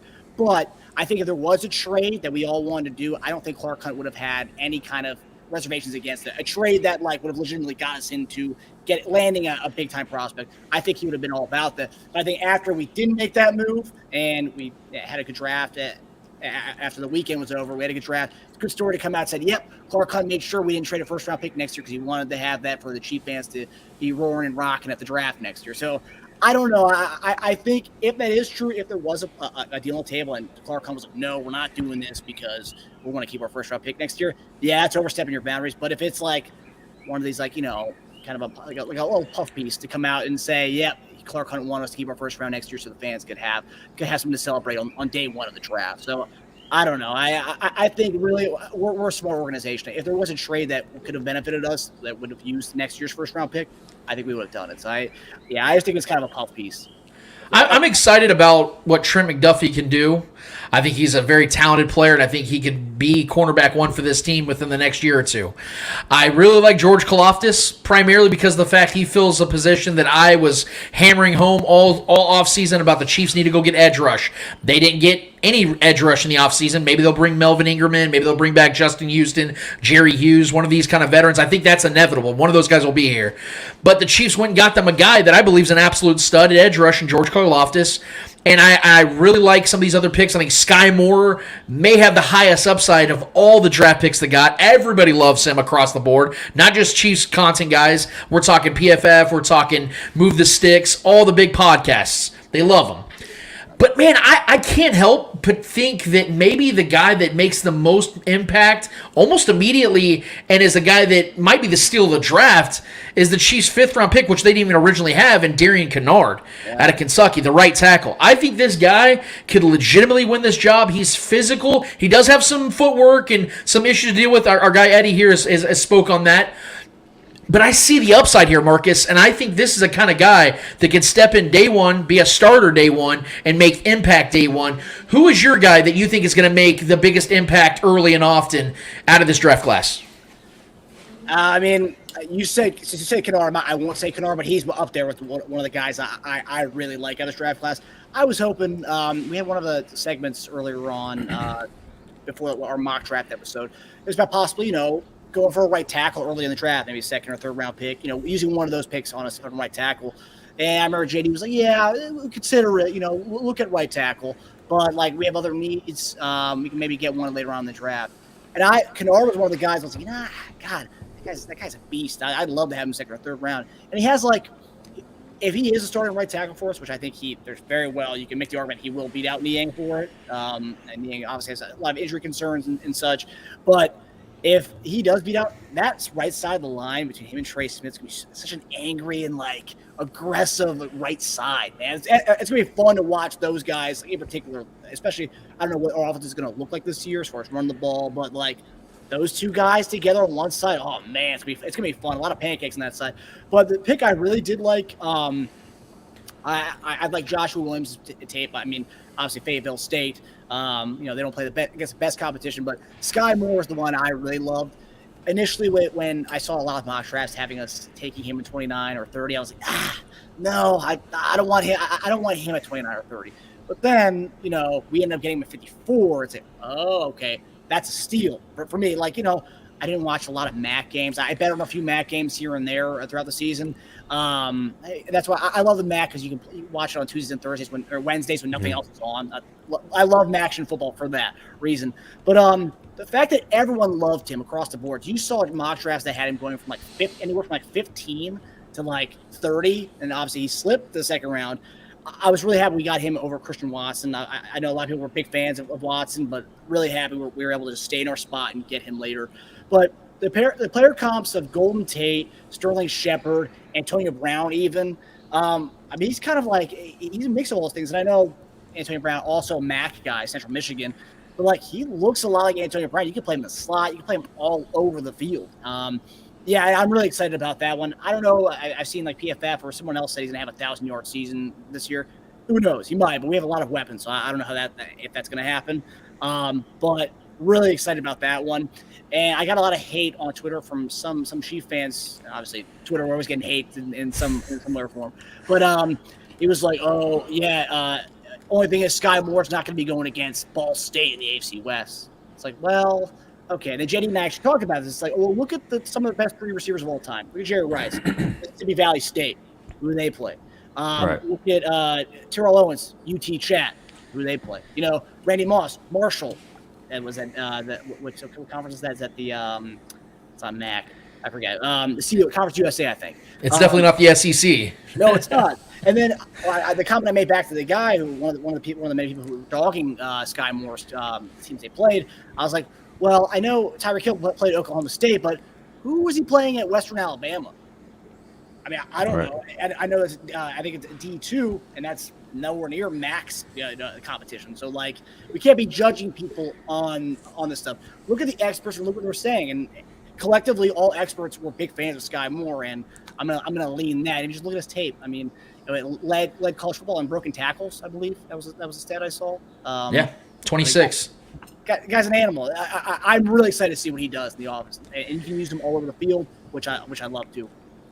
See, Marcus, you can't bring logic to a logical fight, man. When you can't be sitting here giving out references like that of Hall of Fame NFL receivers that played at bad colleges or colleges that no one paid attention to. That no one wants that, Marcus. Come on, dude. So I'll gladly accept the Antonio Brown comp. Just hold the crazy, hold the taking off my jersey, and then chanting the crowd, getting everybody jumped up in New York, and I'll gladly accept the comp. But speaking of wide receiver, something I was gonna talk about before you jumped on with us today, man, is there's a lot of you pay attention to national shows. I know you do, just like I do. By the way, congratulations on that viral video you had of JJ Redick going off on Mad Dog on First Take. Mazel tov to you on that, my man. Thanks, man. There's been this narrative out there because of the fact that naturally when you lose a great player like a Tyreek, people just assume that your team got worse. And when the Chiefs did initially trade Tyreek Hill, yes, at that time they were a worse team. But when you see the way the Chiefs utilize the draft, you see that they're going to go and add more free agents before the season begins, like a Melvin Ingram or somebody like that that's a proven entity at pass rush. Probably another cornerback as well out there that they're going to go and grab, maybe even another wide receiver. I don't believe that the Chiefs are a worse team now than they were a month ago when they traded Tyreek Hill. I don't believe that. But there's this growing narrative that they are. And the only way, Marcus, that I believe the Chiefs next season will be a worse team than they were last year with Tyreek as opposed to now without him is that they try to recreate the style of offense they ran with Tyreek without Tyreek. Because that would be absurd. You would be an inefficient offense because you don't have that Tyreek factor anymore to play the style of offense you once did. They're going to obviously have to change that, and when they do, they'll grow for that, not to mention the fact they added so much talent in the secondary that they so desperately needed last year because guys like Josh Allen and Joe Burrow just torched the secondary last season. To me, I think this is a better team now than they were in 2021. And that might be me being wishful thinking or very optimistic here, but with the talent they just got in this draft and the talent I think they'll have going into training camp, I have to believe this is a better team. What are your thoughts on that, Marcus? I agree 1,000%. And also on top of that, my brother and I were talking earlier, and we were both saying, it's like, I think I'm more excited to watch this team going into the season than I was last year because it's so new. We were so used to seeing the team that we have for the last few years is that, like, okay, really not much is going to change offensively. Like, we're going to be where we are, and we don't really go away from that. Obviously, throughout the season, we had to adapt a little bit because the way defenses were playing us, we changed a little bit. But, yeah, no, I agree with you, man. I think that trading Tyreek Hill and getting all these 5 picks, we're a more complete team. You talk about secondary, even Koloftis. We didn't have a Koloftis last year. We had Jones playing end, and we have Frank Clark. Obviously, the Jones playing end thing didn't last long, and then we ended up bringing Melvin Ingram back. We're going to have Koloftis plus potentially Melvin Ingram. I don't think he's going to sign another deal somewhere. Hopefully, he comes back. So those two.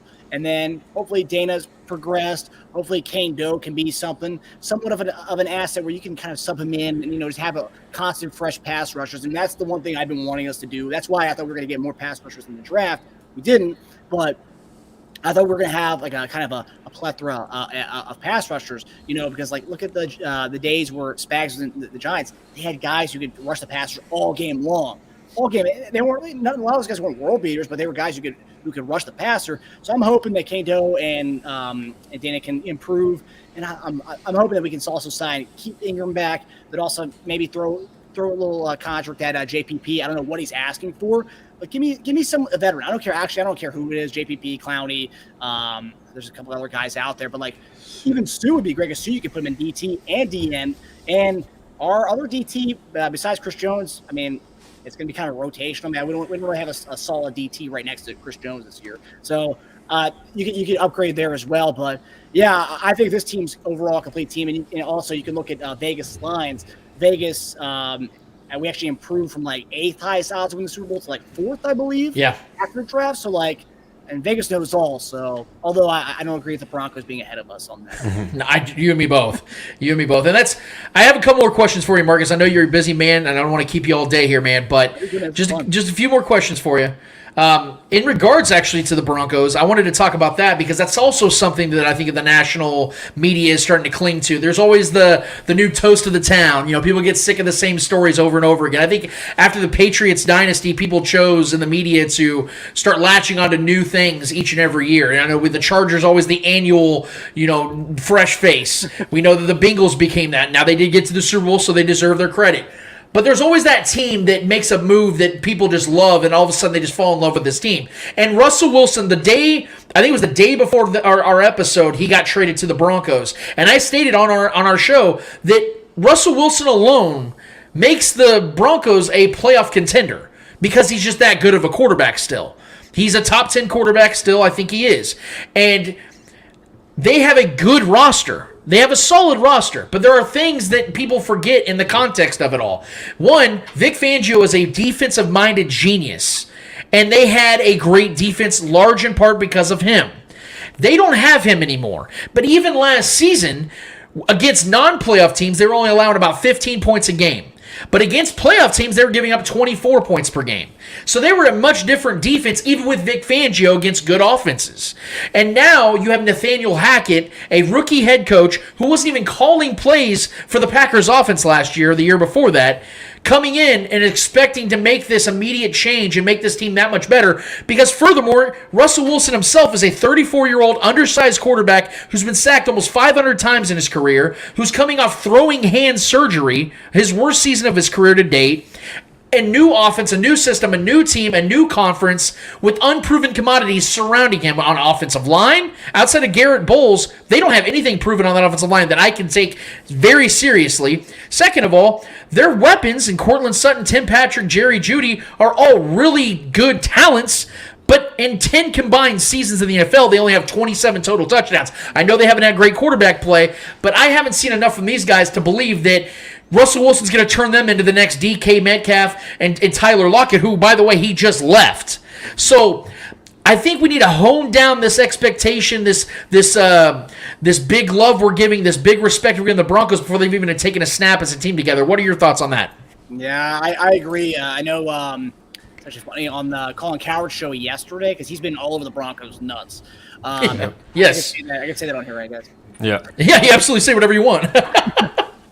He's been all over their jock. And yesterday when Andy Reid joined their show, I forgot what he made some comment about Russell Wilson joining Denver, and he goes, "Yeah, no, I know. I watch your show. I know about that and USC because that's all he talks about. He talks about USC and he talks about the Broncos all the time. That's what Howard does.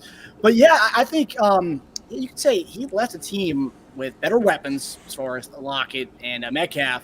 Running back situation, I think Javonte Williams is awesome. I think he's great. So they have that in the running back. But like his whole thing was in Seattle was he was never protected. You know, he didn't have good protection there. Broncos, like you said, if you look at the stats last year, I think Broncos were bottom 10 in sacks allowed last year. I could be wrong about that. I don't know the exact stats, but I'm pretty sure they were bottom 10 in sacks allowed last year. So it's like, well, dude, you're really not going to a better team as far as protection-wise. And that was one of your biggest complaints when you were in Seattle. So, I mean, and I don't think have they really done much with their offensive line. I mean, are they kind of rolling out the same guys this year? So, yeah.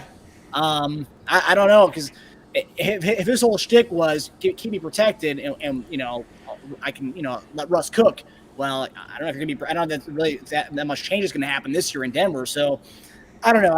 It's fun to say. You know, I think that the narrative is, you know, every year was the Patriots, the dynasty. It's become a different thing with us, where it's like every year instead of the Chiefs dynasty, who's going to be a team to knock off the Chiefs? It's the anti-dynasty now. Everyone's going against the Chiefs as a whole.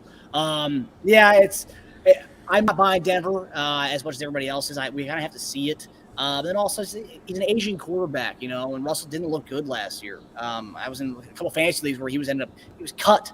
I mean, I had that injury. He was out for a good amount of the season, but he was waiting for one of my fantasy leagues. Obviously, fantasy reality different, but like, it's not really the Russ of old. And And actually, it's funny. I saw one tweet online. It was like his, I guess his new Subway commercial, or he had his own sub. And someone's like, "Dude, Russ has got really pudgy, like really chubby." I was kind of like making fun of how like he's kind of thick. But like, I don't know. We'll see. But yeah, you kind of have to wait on that. And the Vic Fangio thing. Vic Fangio is it was a great DC, and they had a good defense. And I mean, who is their defensive coordinator now? Exactly. No idea. I know the tight ends coach of the Packers is the OC at in Denver now. The past tight ends coach is their OC.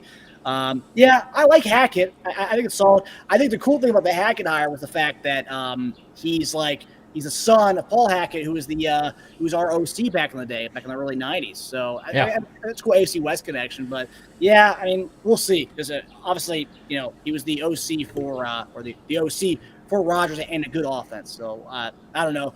Remains to be seen on that. But yeah, I think they'll be a third in the AFC West next year. I think it's us, Chargers, Denver.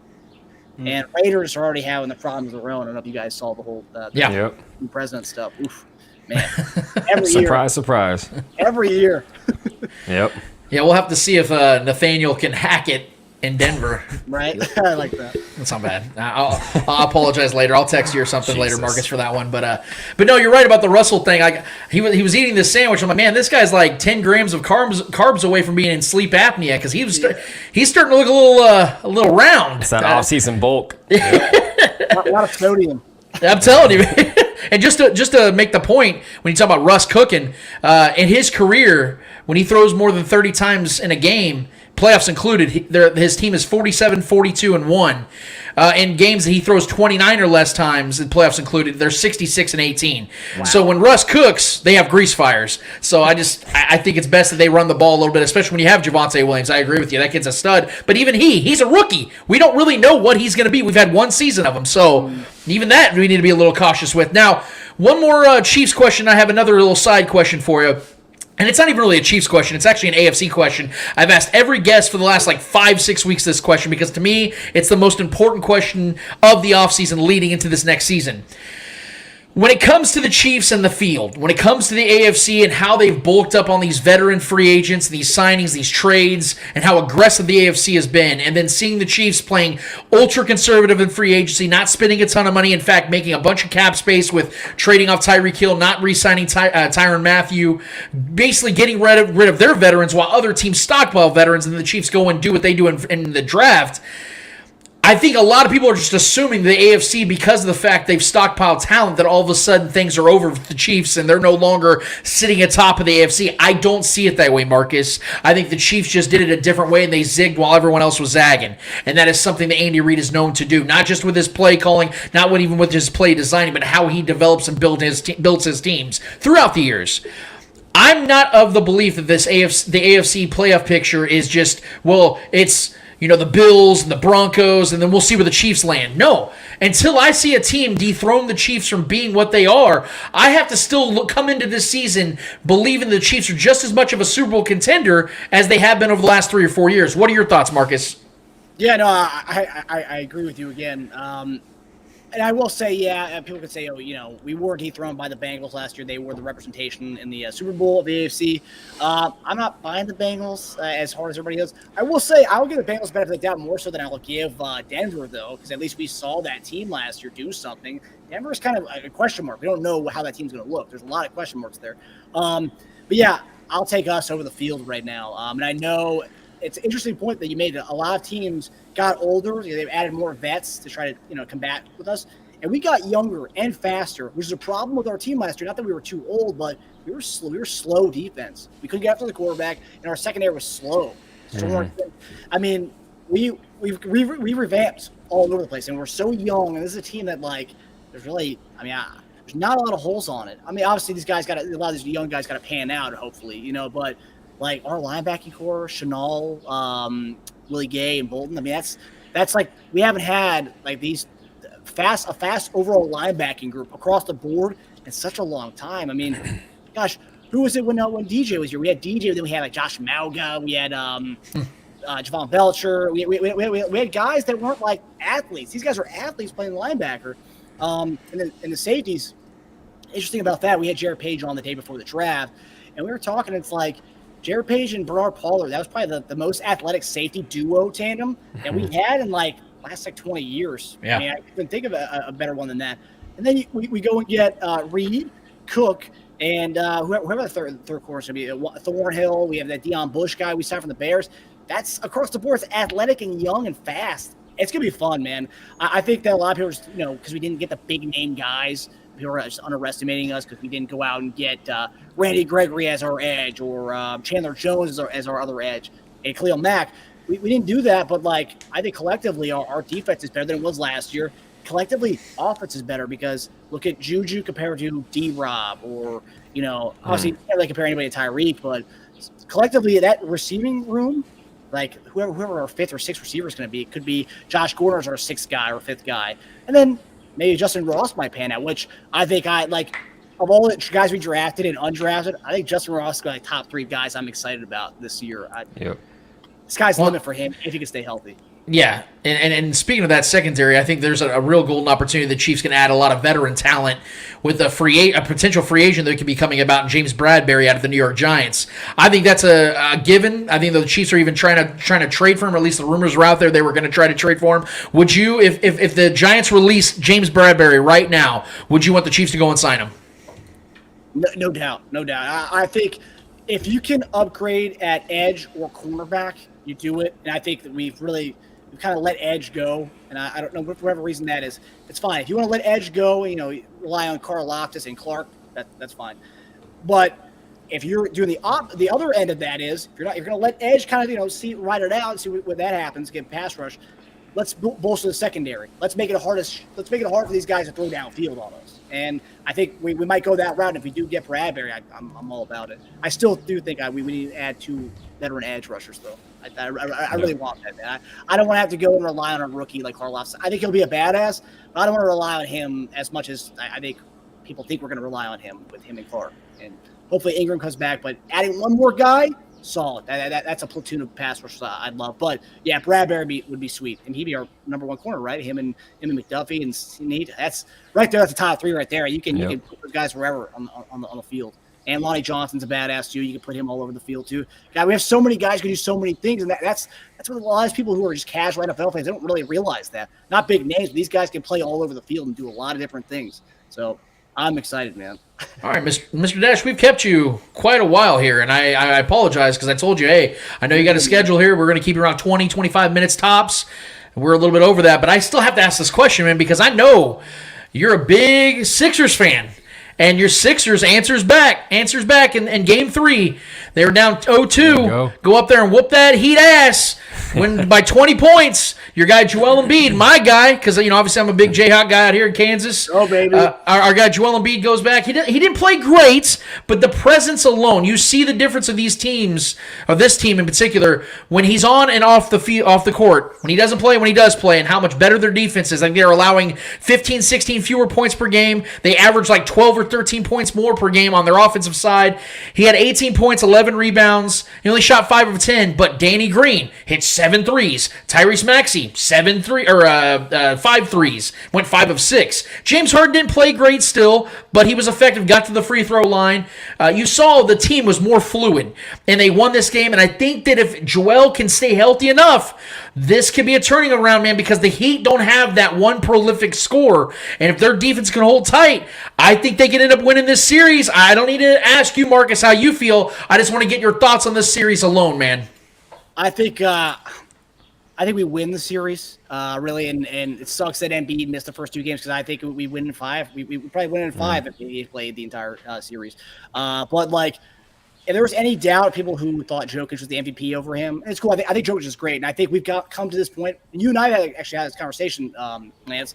Said to bring up another guy, you don't have to knock another guy down. Yeah. In the quarterback conversation, people are like, oh, Burrow's better than Mahomes. Herbert's better than Mahomes. It's like, no, they're all good, right? But one's better. This year, Jokic is good. Embiid's good, but Embiid was better. There was more of a story with Embiid. He had to man the load of a team that had this cancer on their team that was kind of it was lurking in the shadows throughout the entire year. It was the elephant in the room the entire year. He finally did away with him. He did a midseason trade for one of the best scorers of all time.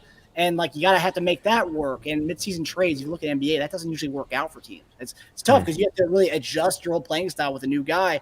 And he was the scoring title champ this year.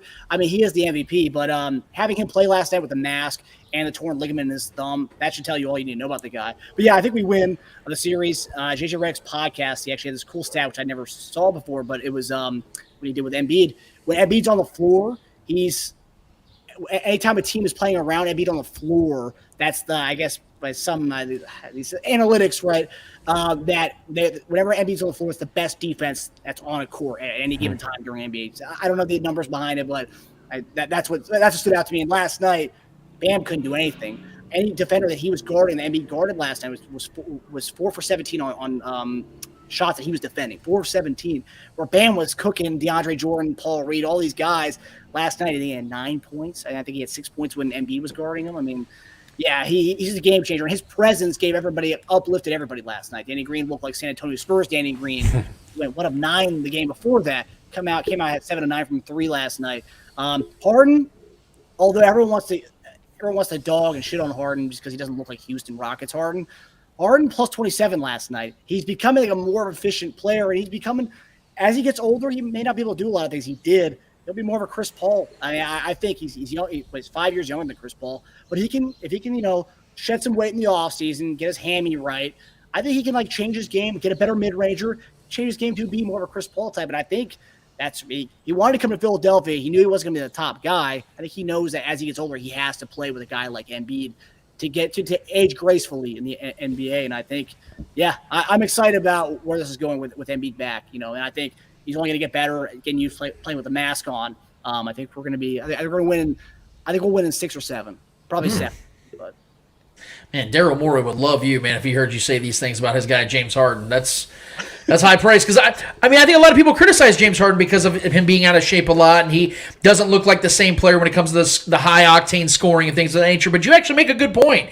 He could prolong his career if he plays more of a facilitator style, because he's an incredible passer. He's a great passer. I agree, though. He does need to shed a little weight, and he maybe could extend his career a little bit, and that's something I haven't really considered, because I've actually been somebody that's been hard on James Harden for a long time, because I've expected him to take that next, go to that next step, that next level, and become a champion. We'll see what they do in these playoffs, because he's got, in my opinion, Joel Embiid, who is the most skilled big man I have ever seen on an NBA court. And I say that not lightly, because we've had Wilt, we've had Shaq, we've had Kareem, we've had Hakeem Olajuwon. I think Joel's got more talent than all those guys. And if he can just stay healthy, I think he will represent that for at least another 5 to 10 years. And Sixers fans will be very happy to hear that. So go ahead and spread that word out there in the Philly faithful, if you will, for me, Marcus. But in the meantime, Marcus, we appreciate your time, man. You absolutely kicked ass. We appreciate you giving us your thoughts, your opinions. This will not be the last time we have you on our show. We have now officially finished the trifecta of Chief Concerns podcast. We've had all 3 on, and I think it's impressive because I've had all 3 of them on at least once before they've even had me on their show. I mean, that's just, I should be offended. But you know what? I'm choosing not to, because I like these guys, because they have an original show, an original approach, and for that, I respect them. We love them to death. They have a great show, and I want to see them continue to flourish. And Marcus, we appreciate again, man, you being on, and we will have you on again. Let the people know where to follow all your work, man. Yeah, Lance, thanks for saying all that stuff, man. Really appreciate you guys. And we talked about this before, but there's a lot of content creators within the Chiefs Kingdom who are very they only will share their own stuff. They don't retweet anybody else. They don't engage with anybody else. And they do engage with somebody else. And so, to say your sources are wrong, or you don't know what you're talking about. But us and you guys, and there's a few others out there who they don't care. They'll retweet. They'll engage in conversation with everybody. And I think that's what it is. It's I'm not just because I retweet your stuff doesn't mean I feel like a lot of people think we're competitors. We're not competitors. We're all engaging in the same banter in the same conversation. We all have the same interests. Yep. That's the thing. If you were to go to a party or something and talk with people and you're gonna, if you find out a guy's another Chief fan, you're gonna talk to him about Chief stuff. And you're gonna engage in conversation. You aren't gonna be weirded out, protective of the Chiefs because because you don't want to talk to them about it. No, it's Twitter. You're gonna have conversations with people about this stuff, and it's great to see other content creators who want to actually engage and retweet other people's stuff and share different ideas, because everyone brings different ideals to the table. And like with our show, we have Jason and Eric. They bring the X's and O aspect and the experiences of playing in the NFL. Everyone's got their own thing of bringing it into it. And like just because you have 30,000 followers doesn't mean you can be above it all and not have to retweet anybody. And I hate that crap about Twitter in general. But you guys are great. So, but yeah, you can follow us, Chief Concerns, anywhere, Apple Podcasts, Spotify, anywhere you get your podcasts, and our YouTube channel. It's just Chief Concerns. Yeah. That is our guy, Marcus Dash. Follow him on Twitter at Dash of News. He's a great follow. He's a pro Sixers fan, so you have to digest that a little bit if you're not a Sixers fan. But you know what? He'll make up with it on his Chiefs content. He has great stuff, guys. The Chief Concern podcast is one of my favorites, and he's one of my favorite guys. Dash, thank you so much for being on the show, man. We really do appreciate you. Yes, sir. Appreciate you guys. Have a good one. You too, man. Thank you so much. Go follow them, guys. Him, JD, Eric, they all have great stuff going on individually and as a trio, man. I really do enjoy their show. I listen to their podcast every single week when they drop it. Try to watch it a lot of times, too, because it's so funny watching Jason with these big old, mitts that he has for hands when he starts swinging them around when he's making his points.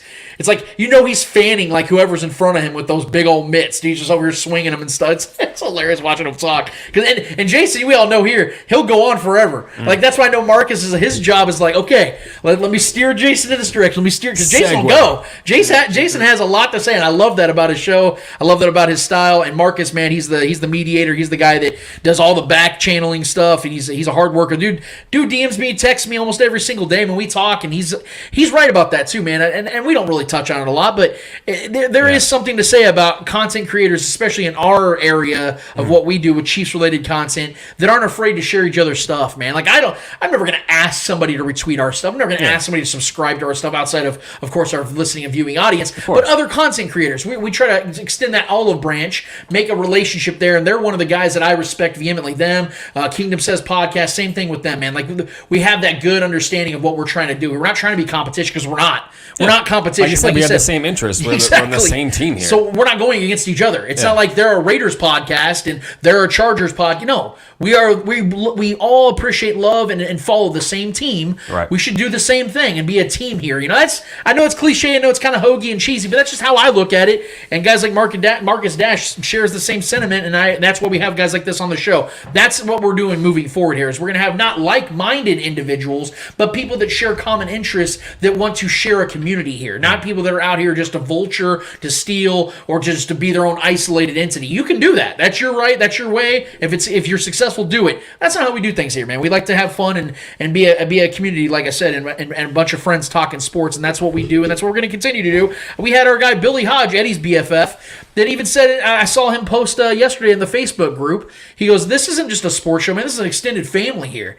I love that. I loved reading that. That made me feel good, because this is something we've been doing for almost 12 years. In fact, it has been 12 years. So I love that, man. I love that, and I appreciate guys like Marcus Dash coming out here and saying the same thing. I've never met Marcus in person, and we share very similar mindsets when it comes to things like that. We need to get to the Eddie Hour. I can't wait to hear what Eddie's got to say. I know that we have I think practice is going on for F1 right now, so Eddie, so I hate to interrupt, but I got to hear your questions, man. I need to know what's going on in your mind, what do you want to hear from me, Eddie, from your thought-provoking questions. All right, man. Let's get it going, baby. Let's go, baby. So, we saw. I don't know if you guys saw, but was it Grizzlies player injured? Dylan Brooks, Gary Payton Jr. Yeah. He fractured his elbow. So my question to you guys: should a player be suspended for the duration of recovery of the player they purposely injured? Okay, first of all, let me say I don't believe Dylan Brooks purposely injured Gary Payton, because the hit that he made isn't what injured, it was the landing. Yeah. I will say that. Having weird. Said that, Dylan Brooks, that was a dirty fucking play. He swung and hit his head, wasn't looking for the ball. That's why he got ejected, rightfully ejected. I didn't think he was going to get suspended like Eddie did, but he did get suspended for that. One game. I will say, if somebody sees a guy his blind side over here and he rolls into him on purpose and snaps his knee, then yeah, I would entertain that thought. I would entertain that, hey, while that dude's out, you got to be out. But it's really hard to prove that you're trying to purposely injure somebody unless it's just outwardly blatant. Remember, Trevor, 10 years ago when Andrew Bynum threw that elbow and hurt Michael Beasley? Yep. If that was to happen, let's say Michael Beasley snaps some ribs, okay. Bynum, you're out until Beasley's back. Just pull up Ron Artest's film of his entire career. When he elbowed James Harden in the back of the head, like crazy shit like that. crazy. Like, if that was to happen, we know like he was trying to hurt a guy.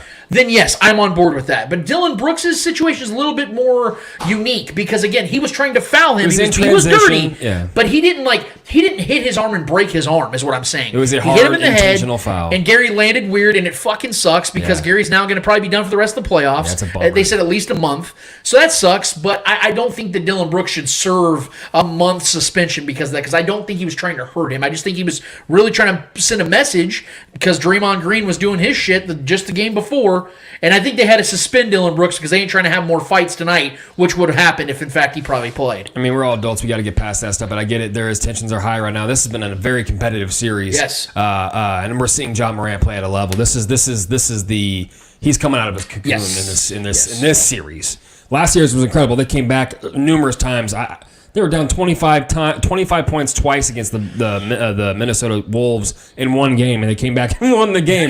This team is so fun to watch, man. And I didn't expect this kind of success for this team this year. I really, really didn't. Bane is a hell of a shooter. They have a lot of good young players. Vanderbilt, a lot of young guys on this team that are kind of coming into their own, and they all bought in. And the coach, and he's coaching his ass off. Anyways, but when it comes to this injury, I don't think even if he did directly contribute to the injury and was the cause of that injury, I don't think he should be suspended the duration of the healing process. This is never how it works. But I mean, street justice wise or something like that, yeah, maybe. You do something like that in the street, you might have an injury of your own. But in the sport of basketball, it was an ugly play. It's something we've seen numerous times. We've seen the likes of Draymond Green make plays like this, hard fouls where the head is definitely involved. His arm did hit his arms and things like that, but his mid arm elbow area completely direct shot to Gary Payton's head. And Gary Payton Jr. has been playing great basketball. He's been arguably their sixth man. I mean, we could talk about Jordan Poole and Klay Thompson being that rotational guy in and out of that position, but Gary Payton has been that energy guy, that energizer bunny coming off and playing incredible defense. And it was just a scary play, man. Anytime you're in transition and you hit a guy midair, anything can happen when you collide with the floor. He happened to land weird on his elbow and he broke a bone. It sucks. I was pissed. I ain't gonna lie, because I don't like Dylan Brooks very much. He's kind of one of those dirty guys. He's kind of a goon. He is a good player, so the suspension is impactful, but not as impactful as losing Gary Payton in my mind. So the Warriors definitely took more of an L there in that situation. This series has been chippy, so I wouldn't be surprised if there's some more chippiness going on in this next game. But as an NBA fan, I love it. It's entertainment. It's fun. But you hate seeing guys get hurt, and especially in big moments like this where they're going to need Gary Payton coming off the bench and being that guy to bring that energy on the defensive end. So it sucks. But, I mean, honestly, if this was the 80s, there might not even have been a whistle there, if we're being honest. So, I mean, but granted, someone got hurt, so that's why this matters the most. And hopefully he can recover soon enough. And I think the Warriors still pull this series off with or without him. I think they're just the better team, and experience has been huge for the Warriors. They've been high IQ team. Steve Kerr is still a top-tier coach. This team is still thriving. Clay's definitely been catching his rhythm, so I still think they win this series. But to go back to your original question, no, I do not think he should be suspended for the duration of the healing process. Gotcha. We're talking about a player being suspended for the duration of the recovery. We'll go for another player that's been recently suspended for the first 6 weeks of football, and that is DeAndre Hopkins. Yeah. I want to get your thoughts and reactions to that. So when I first heard it, I put it in the same category that I put all these situations throughout the years that I've come to the realization of it. I've told you guys this on this show that I am not opposed whatsoever for players using PEDs. I think that if it elevates the entertainment value of a player or of the product that these players play a part of, then they need to do it. Look, it's their own body, is their own risk, in my opinion. It doesn't harm me at all if this guy is putting stuff in his body that's potentially helping him play at a higher level. In fact, recover. Yes, exactly. And I enjoy having DeAndre Hopkins on the field as opposed to not having DeAndre Hopkins on the field. But the statement that he came out with, I'm gonna come at that. First of all, that was not DeAndre Hopkins that said that. Right. I will go to the grave knowing that. Second of all, I don't believe him. that he says he didn't do this. And the reason why I don't believe him is because of this. It was an insanely convenient time that he tested positive. So in October of last year, he did not test positive. December of last year, did not test positive. You know the month that he tested positive in? November. Do you know the month that DeAndre Hopkins got hurt in? November. And it was exactly in the time that he went out because he was trying to get back. Again, don't fault him. I'm not mad at him. I'm actually happy that he has enough in him to say, no, I want to get back on the field. I'm going to take something to try to help myself. I already tested positive last month, and I tested positive, or I'm going to test positive or negative again, like I did in October.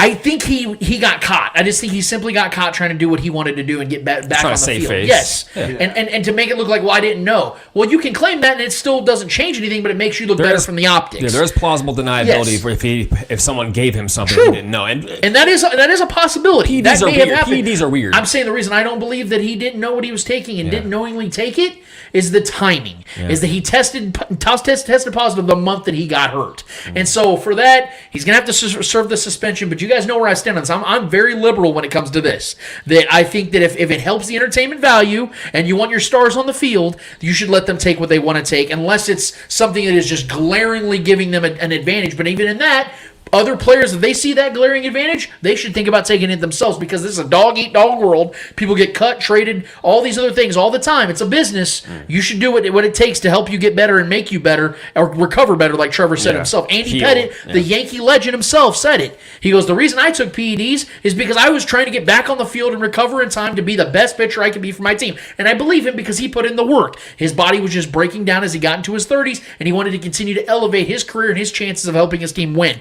Same with DeAndre Hopkins. Don't blame him. I do find it funny, though. He was against taking a jab, taking a shot, but he willingly take a PED. Irony. Just saying. Whatever. Or you can just be like a smart individual like Peyton Manning and just go to Mexico and get stem cell treatment. And have a new neck next season. No, but I mean, you know what I mean? Yeah, that's exactly what he did. A neck transfusion. He's like, yeah, doctor, shoot that shit right there. Yeah. Listen, man, PEDs are weird to me. There's been a lot of things that can get you. You can go buy a pill at a gas station. You can get knocked for PEDs. There's a lot of weird things that eat poppy seeds. You know what I mean? Like there's certain things that can get in your system. But I sometimes I want to give professional athletes the credit and the benefit of the doubt that they're smart enough to identify everything that goes into their body. But as a gym rat myself, someone who grew up in the gym, lifting weights, playing basketball, whatever, you name it, I've seen just the average Joe just take something from someone and just, this does what? I'll take it. You know what I mean? So a lot of people just mindlessly take things that people just give them. So there is plausible deniability on his end that maybe he was taking something that someone recommended to him that he takes that's that helps him his recovery, helps him get through this recovery process of his injuries that he sustained last season. Without knowing that it could pop up as a PED. That is a 100% possibility, because it does make sense the month that he got knocked for it and caught was when he was out and recovering from an injury or sustained the injury. So who knows what happened? He might not have known, might not have knowingly put some. But as an athlete of his caliber, I think most of these guys tend to be very mindful of what goes into their body, whether it's nutrition, whether it's supplementation, whatever it is. A lot of these guys got to be extremely mindful of what they take into their body. And they all have personal trainers that but who knows? Someone could have gave them something like, hey, just pop this pill or take this powder or whatever. It'll help your bones heal a little bit. It'll help your muscles relax. Whatever it is, weird things can pop up as PEDs. And have markers that show up in your blood that could be something, especially if it's a 1 month that he got caught doing it. Something could have slipped in there that he was unknowing. But I like to think that these guys are smart enough to know everything that's going into their body, because their body is their career. So I'm on the side of you. It's hard to believe him when he's saying he just outright didn't know. But either way, he's getting that suspension, man. It is what it is. The NFL does not play when it comes to this kind of stuff. We should have seen this coming when they went and got Hollywood Brown. Yeah. When they got Hollywood Brown, we should have thought, that was a weird move. That was a very random. Granted, they lost Christian Kirk, so they needed that other guy. The timing of it was very convenient. You know what I mean? Because they didn't get Hollywood Brown like a month ago when they traded or when Christian Kirk got that humongous deal. Pick for him. You know what I mean? Yeah. I think he's going to thrive in the offense, but we'll get there fantasy wise. No. All right, next question. It's another NFL question. So I'm sure everybody's aware that the Raiders fired their president, Dan Ventrell. And there was an article that I was reading last night, from ESPN. And I'm just gonna read the headline of the tweet. It says, this is ESPN, and I quote: "Former Raiders president Dan Ventura alleges he was fired in retaliation for bringing concerns by multiple employees about hostile workplace conditions to the NFL." Like, knowing that, what are your thoughts on that? Your thoughts, reactions. Yeah, so the crazy thing, I think it might be Ventrelli, or how you said his last name. It's an Italian last name, regardless. He was actually the guy that was replacing their former president from last year that left. So there's clearly some darkness going on in the background that we're not aware of. I mean, obviously we know in the forefront, John Gruden gets fired for having racist emails.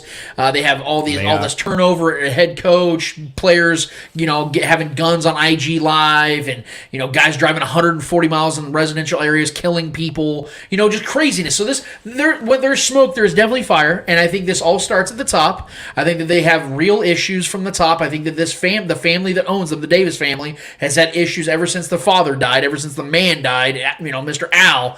Ever since he died, I think things have just been chaotic. They don't even know how to cut their hair properly. I think that this is just the further showing that the Raiders are the team that just finds a way to take L's even before the season starts. So for me, I don't want to say it's hilarious, because actually there might be some really tragic things going on that we don't know about. There could be harassment, sexual assault, all kinds of different speculations that we don't know yet. So I don't want to make this into a joking matter, but I can't help but almost scoff at it, almost laugh at it a little bit, because of the fact that it's the same franchise each and every offseason that has these similar issues. So there's got to be something at top, because once things like this continue to happen at all levels, you have to know it's from the top, the leadership position that's causing these things, or at least condoning these things and why they're happening, and making poor hiring decisions, making poor cultural decisions, whatever it is, it's stemming and resulting into what we know them to be, which is a completely hostile and chaotic franchise. And I just can't help but look back and say, well, I'm not really surprised. And when I heard this news yesterday too, Eddie, I was listening to Fox Sports Radio. When it came down, I was like, oh, okay. And my mind moved on to the next thing. Because it just didn't really shock me. Did it really shock any of you guys when you heard it? I'm like, oh, the guy that just replaced the guy last year. Oh, yeah. And you just keep kind of scrolling. Yeah. You know what I mean? It's one of those things. I'm not shocked. Yeah, I mean, you want to get a job, you want to put a job on your resume for a year or two that you worked with the NFL, just go to the Raiders. They'll hire you and fire you within a year or two, maybe 6 months if things go right. Yeah, I don't understand. I don't know the whole story. It was pretty vague.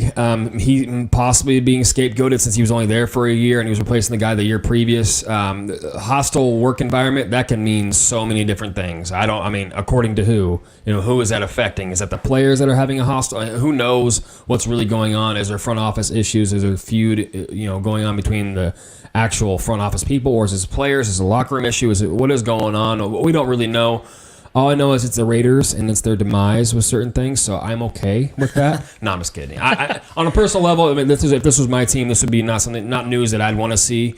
You want top to bottom. You want your team to be thriving. You want your team to be in unison on all fronts, and that's not what is happening with the Raiders, especially a team that just hosted the NFL draft, and got the biggest offseason acquisition, getting Devontae Adams, and a lot of things. Look, granted, this isn't going to typically affect the play on the football field, but any kind of, we've seen with the Raiders especially, any kind of internal turmoil that's going on can definitely start to affect and be cancerous throughout the entire organization. So that's just that's not fun news for NFL. That's not fun news for Raiders fans, especially when you're trying to, recoup and recover from the Gruden nonsense, the Mayock nonsense, and all the things that happen with that. This is them trying to move forward and take that next step from the successful season they had last year. So it's supposed to be an exciting offseason for the Raiders, and now this is happening, and there's possibly issues going on in the front office. That's not what you want to see as a Raider fan. So that's strange. I don't really know. It's pretty vague, though, to be honest. Yeah. 2 more questions and that's it. Obviously, we have two big fight cards tonight. Yeah. And these are my last 2 questions, but we'll go with this first fight. Canelo versus Bivol. Hopefully, I'm saying his last name right. Bivol. What are your predictions for tonight on that fight? Well, I'm pro Canelo. I do think that Bivol is going to give him a real challenge, though, because Bivol's bigger than him, has a great reach. He's extremely strong. He's known to knock out opponents. I think this is going to be a challenge for Canelo, so I think this one should probably last probably the whole way through. I think the way that Canelo is going to work, and this is the majority of how Canelo works, he lets you have 2-3 rounds of just kind of working and seeing what you're giving him, and then he starts to pick you apart. I think this is going to be one of their challenging ones, though. So I think Canelo might want to a little bit earlier show some initiative and give Bivol some back, because Bivol's the type of guy that I think also likes to counterpunch. And if you're going to get him to react early and you see him countering, then you can figure out what his counter is, so then you counter to the counter. Was that kind of mangled up? But I think Canelo's going to I think Canelo's going to win this fight. I think he's going to win this fight by decision. I think he's going to outbox Bivol, because I think he's the sharper, the more efficient boxer. I think he's going to score points. I think Bivol's going to wear down as the fight progresses, because I think that's Canelo's goal here, because I think Bivol's the type of guy that can really rock Canelo if he gets inside him. I don't think Canelo's going to allow that. But I do think Bivol will be a challenge, and I think it will be a close-ish fight for the first 6-7 rounds. But I think Canelo ultimately will win, because he's the better boxer, and we know how that goes. And I think that's honestly what Eddie will believe too. So, Eddie, I don't even need to know your prediction, because I know you agree with me. Yeah, so I think Canelo is just reaching into his peak. He's just getting to the top of the mountain right now. I think this is the best. I think this will be the best we've ever seen of him, and I think this is going to be a good 5-year stretch where it's all-time peak Canelo, and I think he's the best in the world. I think he's going to show that again, and with Bivol being the aggressive kind of come at you kind of guy. Obviously, you said he's bigger. He has the reach advantage, sure, but that plays into what Canelo likes. Canelo is an incredible counter fighter, right? He wants you to attack him. That's what makes him great, because he's got knockout power on the counter punches. Reacting to what you're doing, what you're bringing to him. He wants you to bring that energy his way, and he'll work you in. It's a long fight, man. It's a long process. I don't see any knockouts in this fight. I definitely see a poetic type of fight. A lot of poetry, emotion, a lot of countering to the punches of each other. And these are two really good aggressive fighters that have knockout power, but are also very smart fighters. So I'm expecting a good fight. I'm expecting a lot of points to be scored for both guys. I do think it'll go the distance, but I just think Canelo is just too good. I think he's untouchable right now. I think Canelo is just too good at the moment, and I think he's just reaching his peak. I just think this is his fight to win, and I think he goes out there and he wins it. Cool. Eddie agrees. Shit. Canelo getting knocked down. Oh, shit. Yeah, okay. he didn't even know how to pronounce his name, but okay. He's still getting Was knocked. it Bivol? Yeah. Bivol? Joe Biden out there? That's not going to stop him from knocking him out. First round, baby. Oh, yeah. Yeah, put some money on it. Here we go. All right, next fight card. We got UFC 274 tonight. Yes. Obviously, we have a little bit of controversy on this one. But who ultimately, who do you have between Oliveira and Gaethje? Look, Gaethje, yeah. Before the unfortunate news came out that Charles Oliveira didn't make, I think he missed it by 0.5 pound. Like, God damn it, man! You had all this opportunity. You're the champ. You know what I mean? Yeah. Cut your love handles off. Do something, man. Like, get underweight. I was tempted to pick Oliveira in this one, even though I think Gaethje might be the better fighter. It's close. So this is a very good matchup. Oliveira is the better overall fighter in my mind. I think Gaethje's the better striker. Fair. Okay, Yeah. I'll give you that. I will give you that. I think Oliveira's got more to his fight, his abilities. But the mental side of this is going to matter now. Now, you could look at it two different ways. You could sit here and say, well, now Oliveira is like that injured dog, where he's just going to come out there and scratch and claw and make sure he gets a victory no matter what. Well, only Gaethje can win the belt now. Yeah, exactly. So now the incentive... He's fucked himself. So yeah, now if you think about it, the pressure could fall on Gaethje because he's the only one that can win the belt. Mm-hmm. So there could be some weird chemistry in the air, where it's like, oh my God, Oliveira, no matter what, can't win. Let's just all the money's going to go to Gaethje now. Oliveira might look at that as an opportunity to get himself back into shape and back in a. Well, he literally has nothing to lose. Exactly. So maybe he goes out there and plays more fights. He might be more free. He might be a little more looser than Gaethje is, because this is Gaethje's first real opportunity of winning the belt. Well, Oliveira's a madman as it is. I'm going to pick Oliveira. Yeah. I think Oliveira's going to win. And I don't think it's going to be one of those he knocks out Gaethje. I don't think that happens because Gaethje has a granite chin. I don't think he's ever been... I don't even know if he's been knocked down. Just I have no idea. But Gaethje's a guy that's a worthy opponent, so I'm not counting him out. He could very well win this fight and get himself the belt for the first time in his career. Yeah. But I'm sticking with Oliveira because he's the champion, and you guys know how I like to do that. Unless you knock out the champ or you go out there and whoop his ass, I'm going to give the belt to the champ who already holds it. I don't think Oliveira's getting his ass whooped. So I think he's going to go in there and win this fight by decision. When I said that Gaethje's the better striker, I mean he's more heavy-handed. He's got far more power in his punch, but Oliveira is the better overall fighter in totality. He's a great striker, don't get me wrong. But Gaethje is a wrestler at heart. Yeah. If you let this go to the ground, Gaethje is strong as hell. I think Oliveira wants this to stay standing up, as much as crazy as that sounds, because, like I said, Gaethje packs a punch. Yeah. Both these guys got incredible chins. Both these guys can definitely go every round.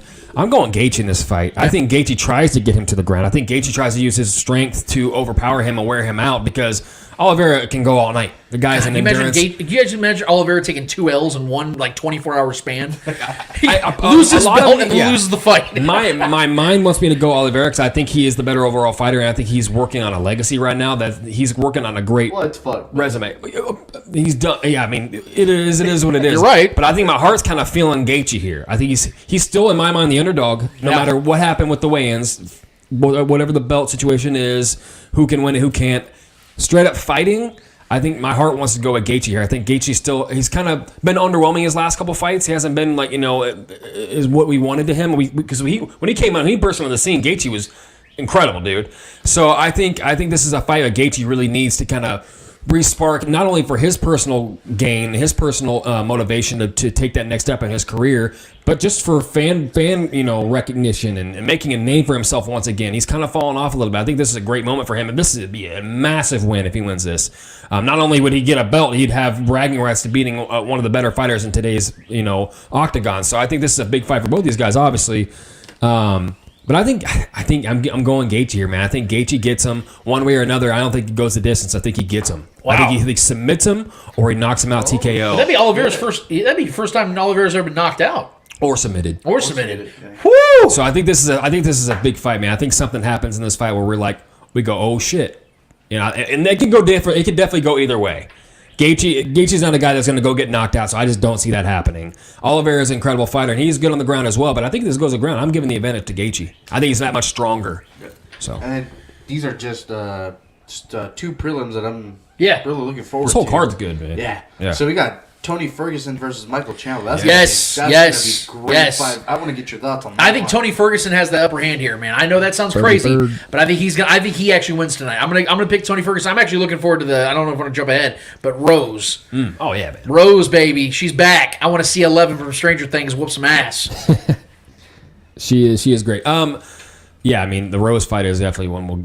That one's gonna be incredible. Ferguson, I think I'm gonna go Ferguson as well. I like him, and that matchup is sexy. Didn't man. Oliveira beat Ferguson a while back? Was that the one that? Yes. Yeah. That was what. So Ferguson's got a chance to redeem himself as well. Yeah. Ferguson's great, man. I like that matchup though, but I think Ferguson is definitely the guy that's gonna come out on top as far as. I think he is the favorite in that matchup too. If I could be wrong, but I think the over under for him is higher. But hey, man, don't I'm not going to count out Chandler. I'm not going to act like Chandler ain't a stud. Dude, he's a stud as well.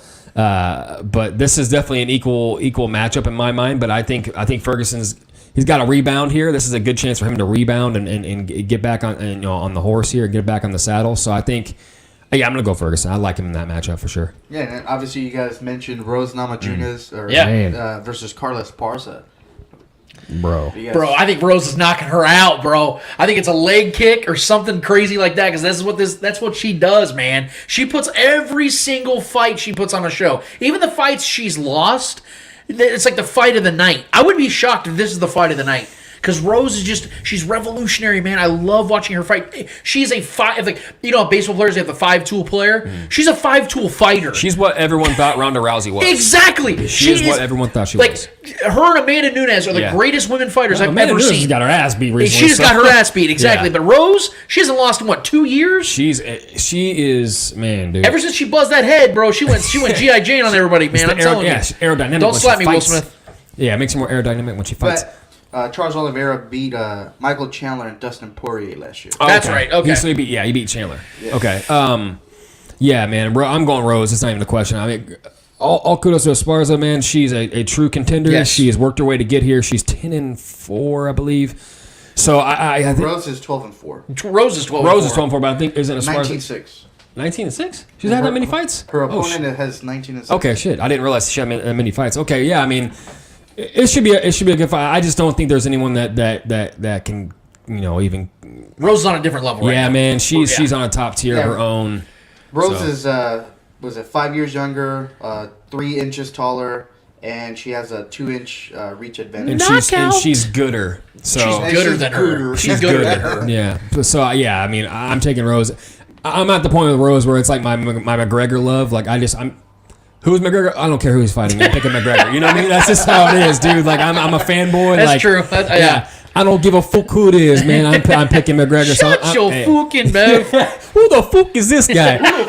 Yeah. So hey, that's how I love Rose, man. And I don't know too many of the female fighters because it's hard for it is. It's growing. It's tougher. It's getting there. But Rose, there cannot be anybody better for women's sports right now than Rose. Hey, just a little side note. Great. I don't know if you guys saw the video that recently came out of the Nick. Remember Nate Diaz and McGregor going at it for the time they did? Oh, yeah. And they had that interview like, from 1 to 10, how much do you hate the other guy? McGregor goes, Nate can't even count to 5. He's the best, dude. And then Nate whooped his ass. It was a 2-week notice. Yeah. He had to go up like 20 pounds too. Nate can't even count to 5. He's the best. He's the best showman in UFC history, man. He's the best. Listen, I think Diaz McGregor is probably the 2 most entertaining fights I've ever seen. Yes, because they're polar opposite dudes. Both don't give a fuck. Yeah. Both just freestyle fighters. Like it was great to see him. I would love to see number 3. And at this point, I think McGregor should do that. I really do because the fans love it. Oh my they God. hate each other. It's a great match. They're 1-1. Yeah. So split the odds here, man. Let's see what happens. I would love that. And then you got Donald Cerrone. Yeah, Donald Cerrone, baby. Who's he fighting again? Joe Lawson. Oh, Lawson's fighting. Oh shit. I'll watch Cerrone at this anytime. point, at this point, Cerrone has become just basically a tomato can. A jobber, yeah. But I would like to see him because I think this might be one of his last fights he gets because I think he's nearing 40 now. This might 39. be, this might be one of his opportunities to call it a day. I'm going to give Cerrone the win. He's still handsome. I think Cerrone wins. I'll give him the handsome point. So I think he's the more handsome fighter in this matchup, as he is most of the time when he's in most fights. So I think I'm going to give him. He ain't lying. Yeah. God, dude. He's got hands. He looks like a zombie. The other guy. Yeah. I'm gonna give Cerrone the fight. I want to say Cerrone. This might be his last fight. Give him a win. Yeah, I mean, if you're betting, man, you want to take whoever he's fighting. Yeah, because that's typically how it goes. He's been losing most of the McGregor time. literally beat him with his clavicle. Yeah. McGregor's over hitting him with his clavicle. Cerrone's just a namesake guy at this point. So I want to see him get a win though. So I'm going with my guy. I'm going with my guy Cerrone. Cowboy. That's it for me. All right, we have one more order of business to get to. Guys, what's it called? Hold this L! Each and every week, we finish up each and every episode with a series of L's in the world of sports. Whether they're friendly or not friendly L's in the world of sports, we promise you, whoever is holding those L's in the world of sports deserve those L's in the world of sports. Mr. Eddie Ortiz, Mr. Yo, who's holding the L for you this week? Is it F1? Oh, no, it's not F1. Good. But hey, we're in Miami. We do have Miami Grand Prix this weekend, right. so you guys Brett better Veach will be there. Brett Veach will be there. He's already there since yesterday. Practice 1, 2 yesterday. Practice 2, 3 today. Qualifying here at 3 o'clock, I believe. Central Time. This is Central he misses time. Tyreek's speed so much. Yeah. He's going to watch F1 at the stadium. It's actually at the stadium. He needs his fix. Oh, okay. It's actually at the Dolphin Stadium. Yeah, it is. Crazy enough, huh? And then the race tomorrow, I believe, is at 3:30 start time Central Time. So if you guys are interested in watching Formula One, it is on ESPN. So I would recommend you guys tuning in. It's the first American race of the year. Obviously, we got Austin coming up later in the year, so I'm super excited to see what happens. But going back to the L, I'm going to give my L to Manchester City. That was brutal. So, obviously, Manchester City is in the Champions League. We had the Champions League this past Tuesday, and it was Real Madrid against City. City had a 1-goal lead. It was 4-3 in the aggregate. So, City was leading by 1 goal into the semifinal in Spain, in Madrid. And they scored a leading goal here in this game. So they were up 1-0. You might say, it's like, oh, so what the fuck? What happened? So we don't know what happened. Real Madrid decided to wake up. So obviously a soccer game, if you guys don't know, a soccer game has 90 minutes. And they tell you to play all 90 minutes. Don't just stop playing. And then you have stoppage time, obviously. And then you obviously have stoppage time. But they tell you don't stop playing until that whistle blows. It was the 89th minute. Manchester City was up by 2 goals in the aggregate. In the total score, it was 5-3 with 1 minute to go in regulation time. Obviously, you have aggregate. I mean, whatever. Yeah. Real Madrid decides to score. Oh, this is getting interesting. You know, they're still 1 goal away. You're talking minute 91 right now. I think that they added extra 6 minutes, which was a lot. But I mean, you're like, okay, you're still one goal lead. You know, just calm down, control yourself, be patient. 1 minute later, after scoring, Real Madrid came back and scored. Now you're like, holy One whole shit. Wow, that fell apart within a minute. It wasn't even like first half, the 50th minute, 60th minute. You know, no, it was 89th minute and the 91st and the 90th minute, I believe. I think it was like 1 minute in between each goals. So now you have a tie series. Now you have 5-5 going into overtime. You went from having a 2-goal advantage to being tied going into overtime. And then what happens? Within the first 5 minutes, Manchester City decides to gift Real Madrid a penalty. Guess what happens? Benzema scores the penalty. They're up on the aggregate 6-5. So Manchester City collapsed in front of our eyes within a matter of 10-15 minutes. They just collapsed. They collapsed. They were the favorites to win the tournament, especially having a 2-goal lead going into the 90th minute almost. They were the favorites to win the whole thing, just like they were last year. And guess what happened last year? Chelsea was like, not today. And they lost to Chelsea in the championship. So now, they do this shit. So, I couldn't be more pissed off because I don't want Madrid to win. But, yeah, that's that. So, yeah, for falling apart, for completely forgetting how to play soccer, for not knowing what the fuck to do, Manchester City, you're going to have to hold this L. Trevor Twidwell, who's holding the L for you this week? Well, speaking of comebacks, there's been one player in particular. Kim Kardashian. Yeah, exactly. Yeah, she's on top again. And I'm not talking about her sex tape. So listen, no. So speaking of comebacks, there is a player that was playing football just recently a couple years ago, but he had a falling out with family and ended up sleeping in the same bed with his brother and doing things with his brother. Earl Thomas is in the news again. So yeah, I mean, family man, Earl Thomas. Let me just go ahead and Loves read his family in many ways. Yeah. a little too much. Yeah. Anyway, so there was a just to get straight to the point, there was a arrest warrant issued for Earl Thomas. And let me just kind of read to the article. I had mixed feelings about this when I first read the article, but then you continue to read the article and you find out why. So an arrest warrant for Earl Thomas has been issued in Austin, Texas, after police say that the former Seattle Seahawks and Baltimore Ravens safety violated a court protective order by sending threatening messages to a woman about her and her children. According to the Austin American Statesman, court records show the warrant signed April 27th charges Thomas with a third-degree felony for at least 2 violations within 12 months of protective order from May 2021 that stated he could only communicate with the woman through co-parenting phone app. This is the mother of his children, according to the paper. Trey DeLazel, who represents Thomas in his ongoing divorce, told the paper that the arrest warrant stems from Thomas reaching out to the woman to see their children. Nina Thomas filed for divorce from Earl Thomas in November 2020. They were consciously and collectively working together to see his kids, DeLazel told the paper. I didn't really understand how he could be in violation by working together to visit with his children. That's how I took this at first. Right. So he's just, in my mind, he's just trying to see his kids. Come on, man. But according to the paper, the woman told the police that Thomas recently began threatening her and her children via text, including one message on April 18th, which was confirmed, informing her that he had just obtained 2 handguns, and another later in that day in which he told her he will kick her ass. Yeah, the Austin American-Statesman also cited Supreme Court records indicating that Thomas was arrested in February 2021 on a misdemeanor charge of unlawfully carrying a weapon. Thomas agreed to forfeit the weapon. According to the paper, the case was dismissed a year later. Thomas, who turns 33 on Saturday, told ESPN's Adam Schefter on April 22nd that he wants to resume his NFL career.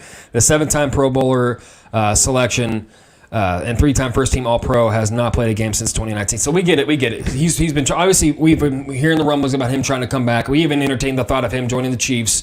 Just the talent that he is and who we'd known him to be. Obviously an All-Pro player and arguably a Hall of Fame talent at that position for when he was playing. That's a problem, man. Like, this guy wants to continue his career, wants to make this comeback into the league, and he's out here.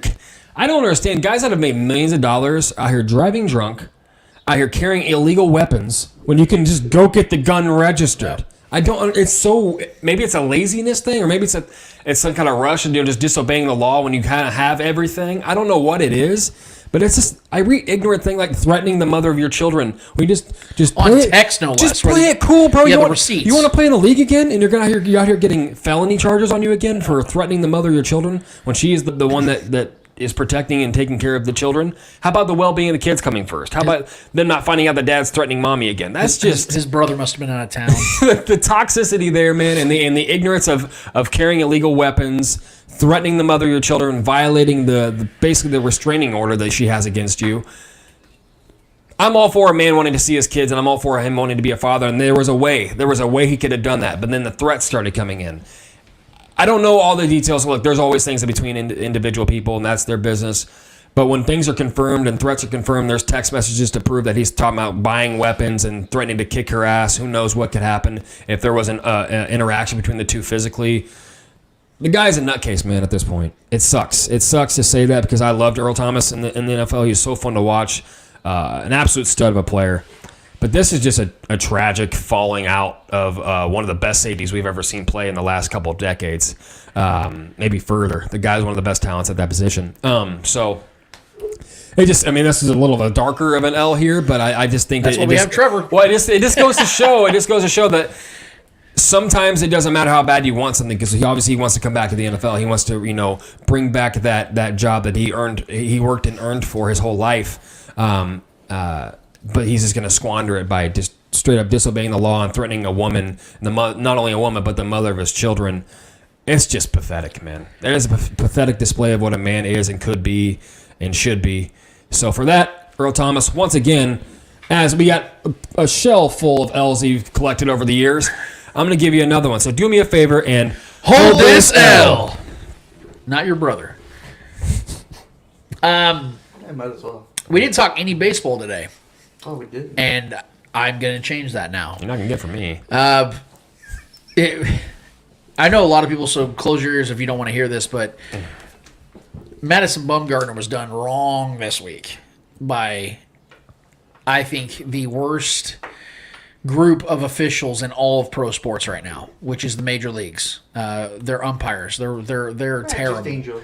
This goes beyond Angel. I'm about to prove it. Baseball umps messing up. We've had a real problem, and it's almost scary how bad it's going from strike zones to bad calls to early exit calls and ejections. There's a real systemic problem in baseball with their umpires, and I'm going to prove it now. If you don't follow John Boy on YouTube and Twitter, you're missing out because this guy breaks down everything that happens in a baseball play and tells you he's really good at reading lips, so he'll tell you what they're saying in between each other. He does this also in other sports, but primarily in baseball. So I'll paint the picture for you because I think that John Boy's going to do it too. But Madison Bumgarner was pitching this week, and the Diamondbacks were already short on their pitching staff. They've had some injuries, and they've had some guys already play, so they're trying to rest them. And this is early in the game. And Mad Bum is obviously a guy that likes to argue balls and strikes because he feels he never throws balls. Just like some NBA players never feel they get enough calls or they always get too many calls or whatever the case is. But Bumgarner's one of those intense guys, and he was having a problem with the strike zone, naturally because of the fact it was a bad strike zone. There was a pop-up. And after I think the first few innings, I don't know how the rule really goes, but you have to show one of the umpires your hand to make sure there's no pine tar, there's no foreign substances, anything like that. Right. And usually they just look at it real quick and you're on your way. If they don't see anything, they don't feel anything, they're not going to make you sit there. But Bumgarner was already having a problem with the home plate umpire, and I believe it's the first baseman umpire that checks your hand, or the third baseman, whichever dugout you're going, and they have to check it. Well, the umpire and this one was the first base umpire, and he checks out Bumgarner's hand, but doesn't just check it. He's rubbing his hand like excessively and staring down Bumgarner right to his face, which is ballsy in itself because Bumgarner's a 6'5", 250-pound dude in itself. He'll whoop your ass, old country boy, right?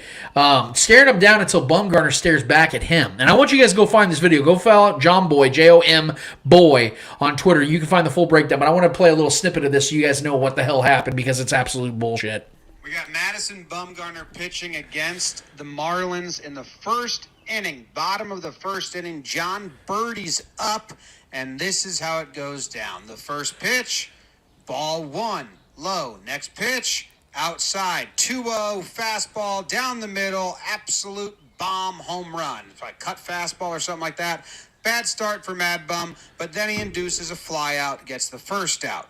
Next batter, Soler, another fly out, gets the second out. Okay, getting better. And then we're going to have strike 1. Oh, no. He says, where was that? Says, that was down. He says, I don't know about that. So that's ball, but he thought it was a strike. The next pitch, that's a strike on the outside. He gets it from Blue. Then he gets the swinging strike. It's a 1-2 count. He's going to go back to the outside and try to get him looking. And wants it, doesn't get it. So that's 2 strikes he thought he had. Didn't get. The next pitch is flied out to right field. And as he walks to the dugout, he's going to let the ump know, like, I struck that guy out twice. Now you got to make it out in the field, blah, blah, blah, yelling at him. Then he's going to put his hand out as he walks to the next ump to allow him to feel it around a little bit. And if you're wondering, what the heck is this about? I haven't seen this in baseball. Well, pitcher's been using sticky stuff to cheat for a while. They're cracking down on it. Last year, they checked their glove and the belt, and then this year, they're like, maybe just check their hand to see if that's sticky. It usually looks something like this. The ump just fiddles around with it and says, all right, you're good, see you later. But in this case, Mad Bum puts his hand out, and the ump just kind of stares at him, and you can see the catcher stops and looks, and he's like, something weird's going on here. And something really weird's going on. Now, the best guess is that his umpire is upset with Bumgarner for showing up the home plate umpire, yelling at him as he walked. So he's mad at him, and he is going to massage his hand for sticky stuff and just never look at his hand once. Just stare straight at his face, kind of daring eye contact. Mad Bum feels it happen, looks up. He's like, what? And the guy just still staring as he's massaging his hand. It's awkward. It's serial killer stuff. It's bizarre. Nobody likes it. It's incredibly uncomfortable.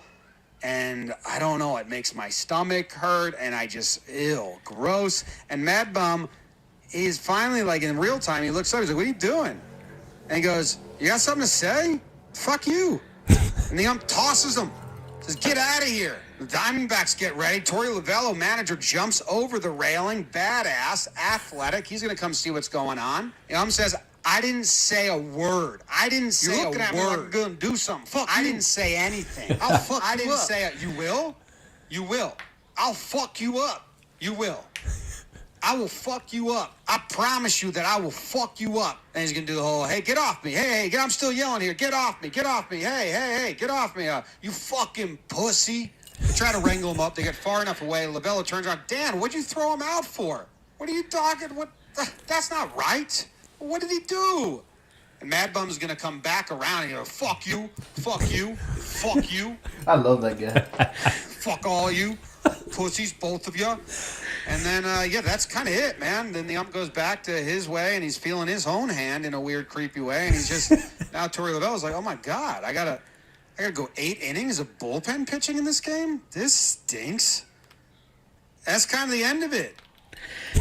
So that was awesome. I know that kind of went, but I wanted you guys to get the full picture. And again, I want everybody to watch that because I don't usually defend Madison Bumgarner because I think the dude's a total prick, and I think he's sometimes just way overboard. But if you watch it, he offers out, literally watch the video, guys. He offers out the hand, and he's lefty, so he's doing it just like this, and he's looking down. The ref's standing right in front of him. The ref's just staring him right in the face.